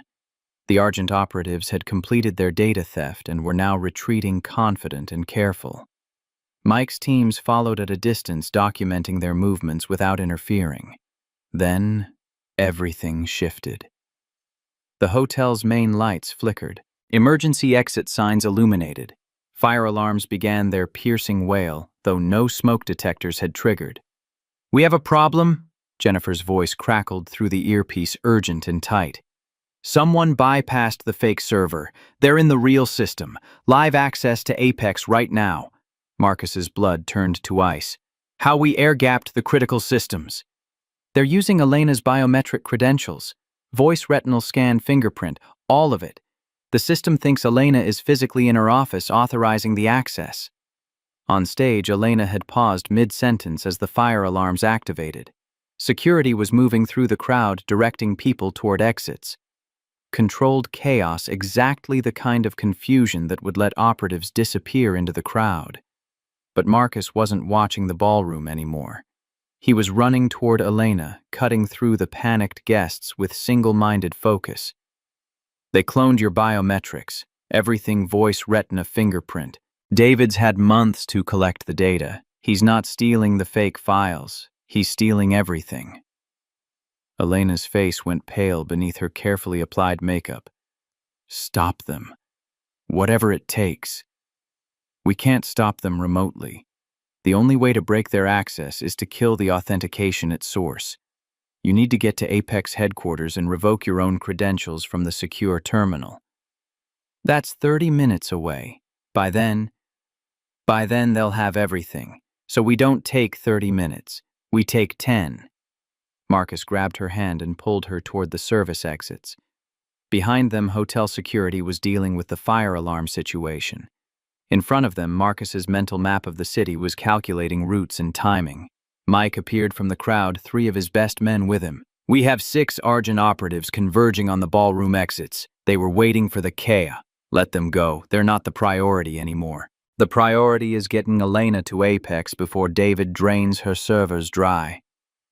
They hit the underground garage at a sprint. Marcus's truck was positioned exactly where he'd left its keys already in his pocket. Elena kicked off her heels and climbed into the passenger seat, while Mike and his team scattered to intercept the pursuing operatives. Marcus took the wheel and punched the accelerator. This is my fault. I should have anticipated biometric cloning. Elena buckled her seatbelt with shaking hands. You anticipated everything else. Even David has to get creative eventually. Creative might just cost you your company. The truck screamed out of the garage into evening traffic. Marcus drove like he'd driven in hostile territory, fast, aggressive, constantly moving through gaps that shouldn't exist. Horns blared, pedestrians scrambled, but the truck kept moving, closing the distance to Apex with each passing second. Elena's phone was already up, connected to Jennifer. Status update. Jennifer's voice was strained. They're in the quantum encryption files. Primary research, secondary applications, military contract specifications. If they get all of it. They won't. We're 8 minutes out. Elena, 8 minutes might not be. It has to be. Make them work for every file. Throw up every delay you can without them knowing it's intentional. Marcus cut across 2 lanes of traffic, took a corner at a speed that had the truck tilting on 2 wheels. You know what this is really about. It's not about stealing research or corporate espionage. David wants you to need him. He's been orchestrating this entire situation to make you vulnerable, to put you in a position where you'd have to ask him for help. Elena stared out the windshield at the city blurring past. Then he doesn't know me at all, because I'd burn the company to ash before I'd give him the satisfaction. That's not surrender. That's choosing what matters over what you've built. Same thing? No, it's not. The words hung between them as Marcus took another corner, tires squealing protest. Apex headquarters loomed ahead, glass and steel reflecting city lights. They hit the underground garage with 2 minutes to spare. Elena was out of the truck before it fully stopped running barefoot across concrete toward the security entrance. Marcus matched her pace weapon, drawn clearing corners by instinct. The building's night security recognized Elena and waved them through without question. The executive elevator seemed to take forever, climbing floor by floor, while Elena's breathing came faster, and Jennifer's voice in her ear provided running commentary on exactly what David's people were stealing. Floor 28. Elena's office. The secure terminal that required her physical presence and direct authentication to override any remote access. She pressed her palm to the biometric scanner, stared into the retinal reader, spoke the authorization code in a voice that shook with controlled fury. Sterling Elena. Authorization code Alpha 7 Theta 9. Revoke all remote access to Apex primary servers. Lockdown protocol effective immediately. The system processed for 3 eternal seconds. Then the terminal screen flashed green. Remote access terminated. All external connections severed. Server lockdown complete. Elena collapsed into her desk chair, adrenaline finally giving way to exhaustion. Marcus holstered his weapon and moved to the window, scanning for threats that might have followed them. Jennifer, damage assessment. They got maybe 40% of the quantum files before we shut them down. Enough to be valuable, not enough to replicate the full system. Elena's head came up. 40% is still catastrophic. That's years of research military contracts. That's what they think they got. Jennifer's voice carried a hint of satisfaction. But we corrupted the final transmission. The files are laced with errors that won't be obvious until someone tries to actually implement the algorithms. Garbage that looks like gold. Understanding dawned across Elena's face. So David thinks he won, but what he actually stole is worthless. Worse than worthless. Anyone who tries to use those files will find themselves building systems that fail at critical moments. And since we tracked the download, we know exactly where the data went. Marcus pulled out his phone, connecting to Mike. Tell me you got eyes on the operatives. Better than that. FBI just intercepted 4 of them leaving the hotel. Anonymous tip about suspicious activity. Found them with enough hacking equipment to justify immediate detention. And David, gone. Probably watching remotely, smart enough not to be physically present at the scene. Marcus ended the call and turned to Elena. David's in the wind, but his operation is burning. The operatives are in custody, the stolen data is corrupted, and the auction, his phone buzzed. Unknown number, but Marcus answered on speaker. David Cross's voice was smooth, cultured, and currently laced with barely controlled rage. Very clever, Mr. Cole. The fire alarm, the fake server, the corrupted data. I underestimated you. Marcus's voice stayed level. You underestimated a lot of things. Did I? Because from where I'm standing, I still have 40% of Elena's research. Corrupted or not, there are people who will pay handsomely for even partial specifications, and I still have leverage you haven't considered. Ice flooded Marcus's veins. Declan and Nora are safe. Your people can't reach them. Can't they? I have resources you haven't identified yet. Assets you can't see. And I'm betting you care more about those children than you do about winning this particular battle. Elena stood moving beside Marcus so her voice would carry to the phone. David, this is over. Your operatives are in custody. Your data is worthless. The auction is dead. Walk away while you still can. Walk away from you. Elena, you still don't understand. This was never about the algorithms or the company. It was about making you realize what you threw away when you rejected me. Making you see that without my partnership, without my protection, you're vulnerable. Marcus's grip tightened on the phone. She was never vulnerable. She just hadn't found the right people to stand with her yet. Oh, I know all about you, Mr. Cole. Warehouse worker, playing soldier. Do you really think you can protect her? Protect her daughter. I have resources that would make your Marine training look like summer camp. Then bring them. Because I've been waiting for you to stop hiding behind hired operatives and actually show yourself. Silence on the line. Then quietly, be careful what you wish for. You might just get it. The call ended. Elena's hand found Marcus's arm. He's planning something else. Something we haven't seen yet. Yeah, but now he's rattled, emotional. That makes him predictable. Or more dangerous. Marcus holstered his phone and moved to Elena's desk, pulling up security feeds from her sister's property upstate. The house sat quiet in darkness, perimeter sensors showing no breaches. His former Marine colleagues were invisible but present, protecting the children, while the adults dealt with the uglier realities. We need to go there. Get the kids, bring them somewhere more secure. Elena shook her head. David wants us scattered, reactive. The moment we start moving pieces around, he learns our security patterns. Better to keep them where they are with protection he doesn't know about. Marcus considered this, recognized the tactical wisdom even as every paternal instinct screamed to collect Declan immediately. All right, but we increase the security presence. Call in more people, expand the perimeter. Agreed. They were still planning contingencies when Jennifer appeared in the doorway, tablet in hand and expression grim. We have another problem. The auction site just posted an update. New data files available claim to be authentic Apex quantum encryption specifications, higher quality than the previous offering. Marcus felt something cold settle in his stomach. David had a backup plan, secondary theft while we were focused on the primary operation. Elena pulled up the auction listing on her computer. The specifications shown in the preview images were definitely real details that shouldn't exist outside Apex's most secure systems. How we locked everything down severed all remote access, because the breach wasn't remote, Marcus realized. It was physical. Someone inside Apex, someone with direct access to the servers copied the files before we implemented the lockdown. Frank. The name fell like a stone into water. Marcus was already moving toward the door. Where does Frank live? Jennifer pulled up the personnel file. Arlington, 20 minutes north. Get me the address, and call Mike, I need backup on this. Elena grabbed her coat. I'm coming with you. No, you're staying here where it's secure.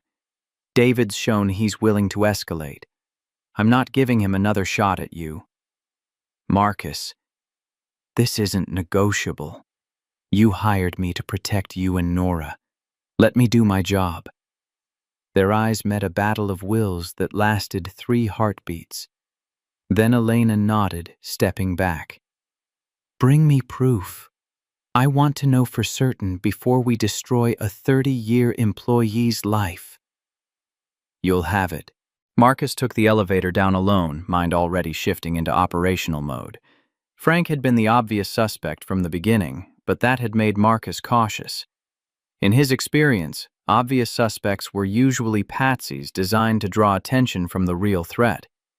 But maybe sometimes obvious was just obvious. Mike met him in the garage with 2 vehicles and 4 men, all former military, all carrying the kind of hardware that suggested they were prepared for serious resistance. Frank's a 52-year-old security manager, not a trained operative. This is overkill. Mike checked his weapon chambered around. After tonight, I'm not taking chances. The drive to Arlington was tense and quick. Frank's apartment complex was modest, the kind of place where people minded their business and asked no questions. Second-floor corner unit lights off despite it being barely 9 p.m. Marcus approached alone while Mike's team secured the perimeter. He knocked once, waited, no response. Knocked again, louder. Frank, it's Marcus Cole, we need to talk. Still nothing. Marcus tested the door. Unlocked. Wrong. Everything about this was wrong. He pushed the door open, weapon drawn, and stepped into darkness that smelled of copper and failure. Frank Romano sat in his living room chair, head tilted at an angle necks shouldn't bend. Dead for at least an hour based on the temperature. Single gunshot to the temple weapon still in his hand, classic staging of suicide. Marcus didn't touch anything, just took photos with his phone and backed out slowly. Mike appeared at his shoulder. What have we got? A patsy. David got Frank to do his dirty work, then eliminated the evidence. Suicide. Staged to look like it. Probably guilt over betraying his employer. The story will be that Frank cracked under pressure, stole the files, then couldn't live with what he'd done. Clean ending for David. All the blame on a dead man who can't defend himself. Marcus studied the apartment, noting details that would support his conclusion. The gun in Frank's wrong hand, he'd been right-handed. The photos from his desk proved it. The lack of spatter on his clothes despite a close-range headshot. The laptop sitting open on the coffee table, conveniently displaying the copied Apex files. Call the police, report the suicide, and make sure they understand this is a crime scene, not an open and shut case. They'll want to talk to you. You found the body. I'll give a statement. But first, I need to update Elena. He stepped outside while Mike coordinated with local police. The night air was cold, clearing his head after the death smell of Frank's apartment. Elena answered on the first ring. Tell me. Frank's dead, staged suicide. David tied up his loose end. Silence on the line, heavy with implications and guilt. 30 years. He worked for this company for 30 years, and I didn't see how desperate he'd become.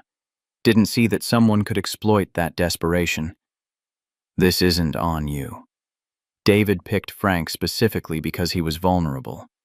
Could have been anyone in that position. But it wasn't anyone. It was Frank, and now he's dead because I didn't pay attention. Marcus heard the self-recrimination in her voice, the CEO's tendency to accept responsibility for everything happening under her watch. Frank made choices. Bad ones probably under duress, but still choices. You didn't force him into David's pocket. You didn't pull the trigger. No, David did that. And now we have no leverage, no insider to flip, no direct evidence tying him to any of this. We have the auction. The moment David tries to complete that sale, we have proof of theft and trafficking of classified technology.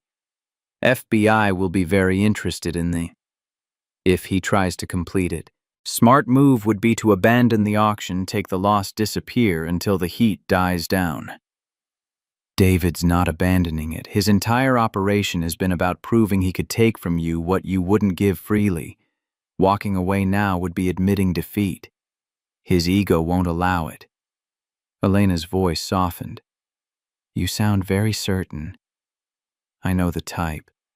Guys who need to win more than they need to survive. They're predictable once you understand their psychology. And when the auction happens, what's our move? We let it happen. Let David think he's won. And when the buyers take possession of those corrupted files, when they try to implement systems that fail catastrophically, David becomes a liability to some very dangerous people. They'll solve our problem for us. That's dark. That's survival. David escalated this to lethal force when he killed Frank. Now we play by the rules he established. Police sirens were approaching, blue lights painting the apartment complex in strobing illumination. I need to go. Police will want statements. I'll be back at Apex within 2 hours. Be careful. David's already killed one person tonight. He might not be done. I'm always careful. It's what's kept me alive this long. He ended the call as the first patrol car pulled up. The next 90 minutes were spent giving statements, answering questions, and watching crime scene techs document Frank's death. The detective in charge was sharp, recognized the staging immediately, but wouldn't commit to calling it homicide without more evidence. By the time Marcus returned to Apex, it was after midnight. Elena was still in her office, the evening gown replaced by jeans and a sweater, makeup scrubbed away to reveal the exhaustion underneath. You should go home. Get some sleep. Can't sleep. Keep thinking about Frank, about all the ways this could have been prevented. Marcus sat in the chair across from her desk. Second guessing doesn't change outcomes. It just makes you tired. Is that what you tell yourself when you think about Kareem, about Maria, about all the people you couldn't save? The question was pointed but not cruel, honest in a way that cut deeper than accusations. No. I tell myself that I did what I could with the information I had, and that beating myself up over past failures doesn't prevent future ones. Does it work? Sometimes, when I can actually believe it. Elena smiled, sad and understanding. We're quite the pair, aren't we? Two people pretending they have it together while everything falls apart around them. Everything hasn't fallen apart. Nora and Declan are safe. David's operation is exposed. The research he stole is worthless. That's not failure. That's winning ugly. Winning ugly. I like that. Very honest. Marcus stood, moving to the window. The city spread below them, millions of people living lives that didn't involve corporate espionage or staged suicides, or choosing between right and survival.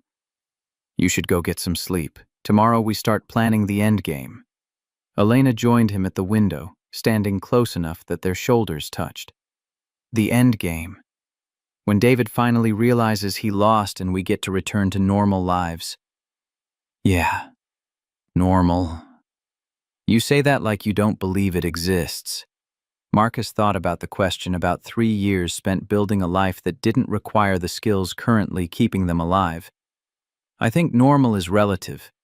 What I thought was normal in Kandahar would look like chaos to someone who'd never left the suburbs. What felt normal as a warehouse worker felt like hiding to the operator I used to be. Maybe there's no universal normal, just what you can live with. And what can you live with? The question wasn't philosophical anymore. It was personal, immediate carrying implications about futures they'd both been avoiding discussing.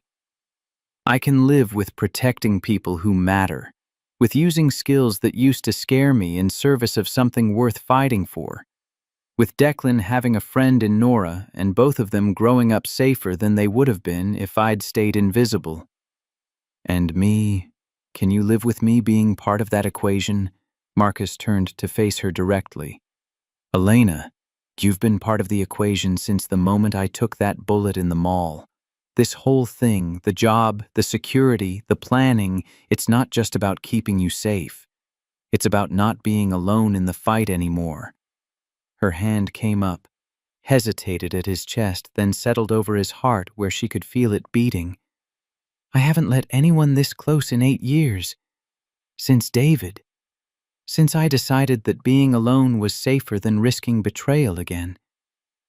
Safer isn't always better. No, it's not. The space between them collapsed with the kind of inevitability that comes from weeks of carefully maintained distance finally breaking. The kiss was tentative, at first a question being asked and answered, then deeper, more certain two people who'd been fighting separate battles, realizing they didn't have to. When they finally pulled apart, Elena's eyes were bright with something other than tears. That was probably a terrible idea. You work for me, we're in the middle of a crisis, the timing couldn't be worse. Or maybe the timing is exactly right, because if we've learned anything from David's obsession, it's that waiting for perfect circumstances means waiting forever. Elena laughed, the sound slightly unsteady but genuine. When did a former Marine sniper become a philosopher? Somewhere between Kandahar and a warehouse job. You pick up perspective in unusual places. She kissed him again briefly, then stepped back to restore the professional distance they'd need to function. Okay, we table this conversation until after David's behind bars and the kids are safe and we're not running on adrenaline and fear. Agreed. But we do have the conversation. Definitely. Marcus's phone buzzed. Text from Mike Auction update. Final sale scheduled for tomorrow night, 10 p.m. David's moving fast. He showed Elena the screen. 22 hours. That's how long we have to prepare the final trap. Then we better get started. They spent the next 2 hours mapping the auction infrastructure, identifying every participant they could trace, coordinating with FBI Cyber Crimes Division on the timing of raids. By 3 a.m., they had a plan. By 4, Marcus was finally driving home to grab a few hours of sleep. His apartment felt empty without Declan. The kids' scattered toys and homework papers that usually cluttered the space were missing, leaving just the skeleton of a life Marcus had built around being a father. He lay down, fully clothed weapon within reach, and closed his eyes. Sleep came in fragments, interrupted by the dream. But this time, when Kareem's voice called adjustments and the IED detonated, the dream shifted. Maria was there, not dying, but standing strong, telling him that moving forward didn't mean forgetting, that building something new didn't betray what came before. He woke at 7, more rested than he'd felt in weeks, and spent the morning preparing for the final operation. Equipment checks, contingency planning, verification that all the pieces were positioned exactly where they needed to be. By noon, Declan and Nora were back at Apex, delivered under heavy security and looking tired but excited. They'd spent the night catching fireflies and telling stories, blissfully unaware that their parents had been fighting a war to keep them safe. Declan ran to Marcus' arms, wrapping tight. Dad, we saw a deer. It came right up to the porch. That's great, buddy. Did you remember to do my homework? Yes, Nora helped with the math parts. Nora had attached herself to Elena with similar enthusiasm, chattering about the stars they'd seen, and how Mr. Harrison, one of Marcus's Marine colleagues, had shown them how to identify constellations. For a moment, watching the kids reconnect with their parents, Everything felt almost normal, almost safe. Then Marcus caught Elena's eye across the conference room, and the unspoken communication passed between them. This is what we're protecting. This is why we can't fail. The afternoon was spent keeping the kids occupied while adults made final preparations. At 6 p.m., Mike arrived with the FBI liaison, a stern woman named Agent Brooks, who looked like she'd forgotten how to smile decades ago. Mr. Cole, Mrs. Sterling, we're prepared to coordinate the raid once the auction completes. We'll hit every identified buyer simultaneously, roll up the entire network. Marcus nodded. David will have contingencies. Escape routes, burn protocols, dead man switches. We need to move fast and comprehensive. We're aware. What's your role in this operation? Observation. If David shows himself physically, we grab him. Otherwise, we let the digital evidence speak for itself. Agent Brooks studied him with cop eyes that had seen too much deception. You were Force Recon. Classified missions, sealed record. What exactly did you do in service? What was necessary? That's not an answer. It's the only one you're getting. I'm a civilian consultant now. My past is irrelevant. Agent Brooks didn't look satisfied, but she let it drop. They spent the next hour coordinating with her team, ensuring everyone understood their roles and triggers. By 8 p.m., the waiting had taken on a physical weight. Elena paced her office. Marcus monitored security feeds. The kids had been taken back to the secure location upstate under even heavier guard. Everything was positioned. At 9:30, the auction site went live with final bidding.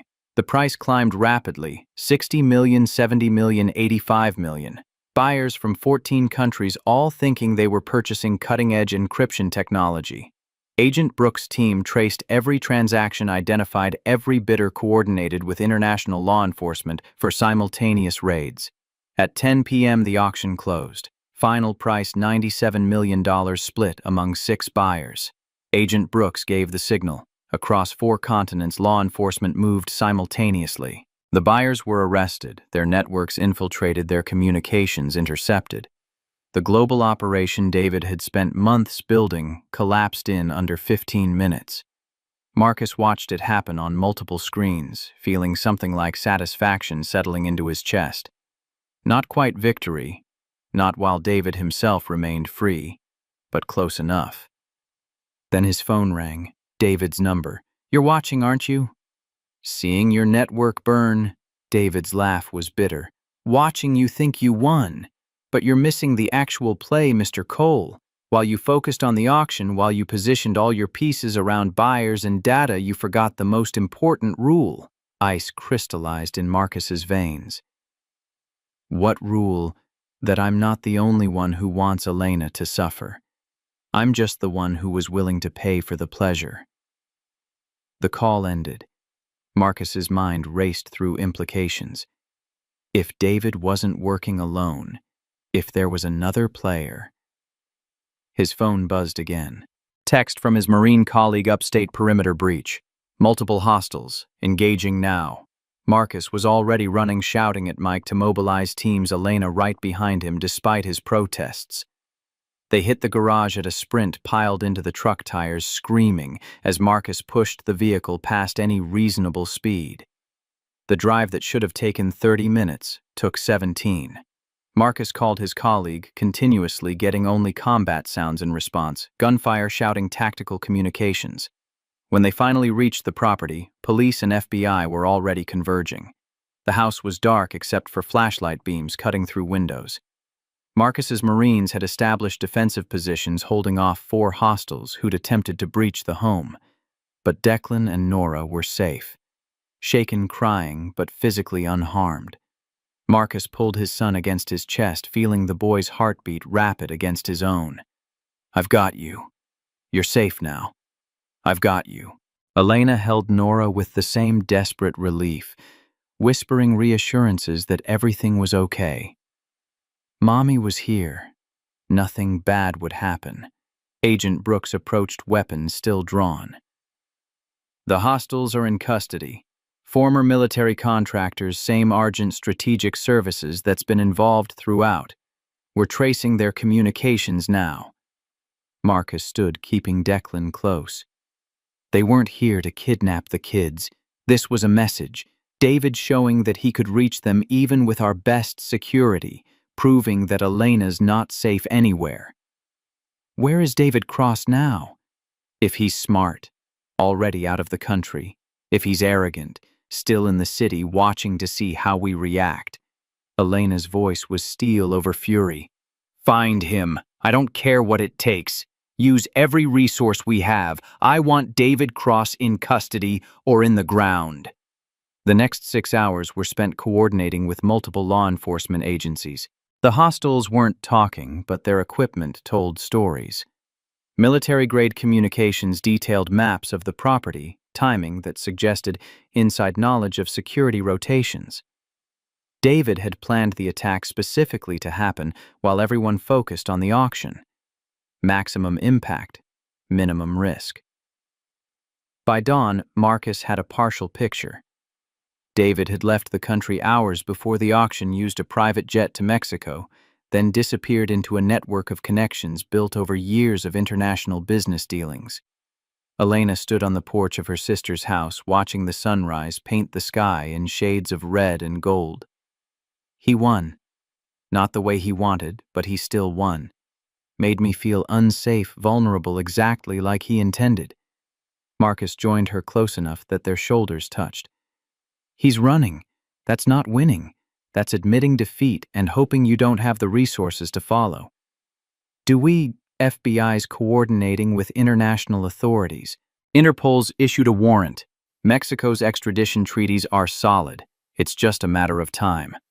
And while we wait for time to do its work, while David hides overseas and plans his next move, Marcus turned to face her directly. We rebuild, strengthen security, eliminate vulnerabilities, make sure he can't touch you or Nora or Declan again. And we live. Really live, not just survive. Elena's hand found his. Together. Yeah, together.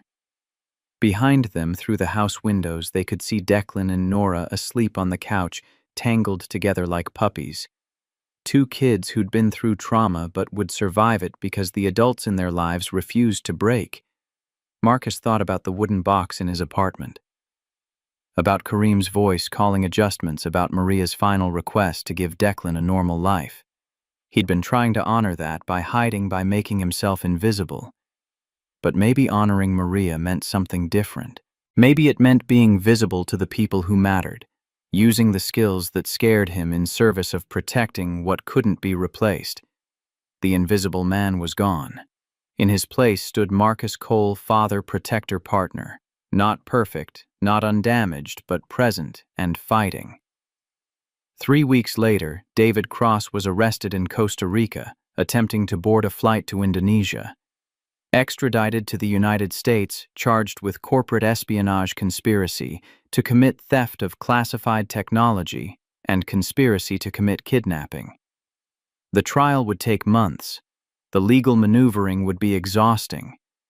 But David was contained, his network dismantled, his threat neutralized. Marcus stood in Apex's lobby watching Declan and Nora work on a science project together. The kids had processed the trauma differently. Declan with nightmares and hypervigilance, Nora with clinginess and anxiety. But both were healing. Together. Elena emerged from the elevator, noticed him watching the kids, and moved to stand beside him. What are you thinking about? About how 3 months ago I was stacking boxes in a warehouse and trying to convince myself that was enough? That being invisible was the same as being safe. And now I know better.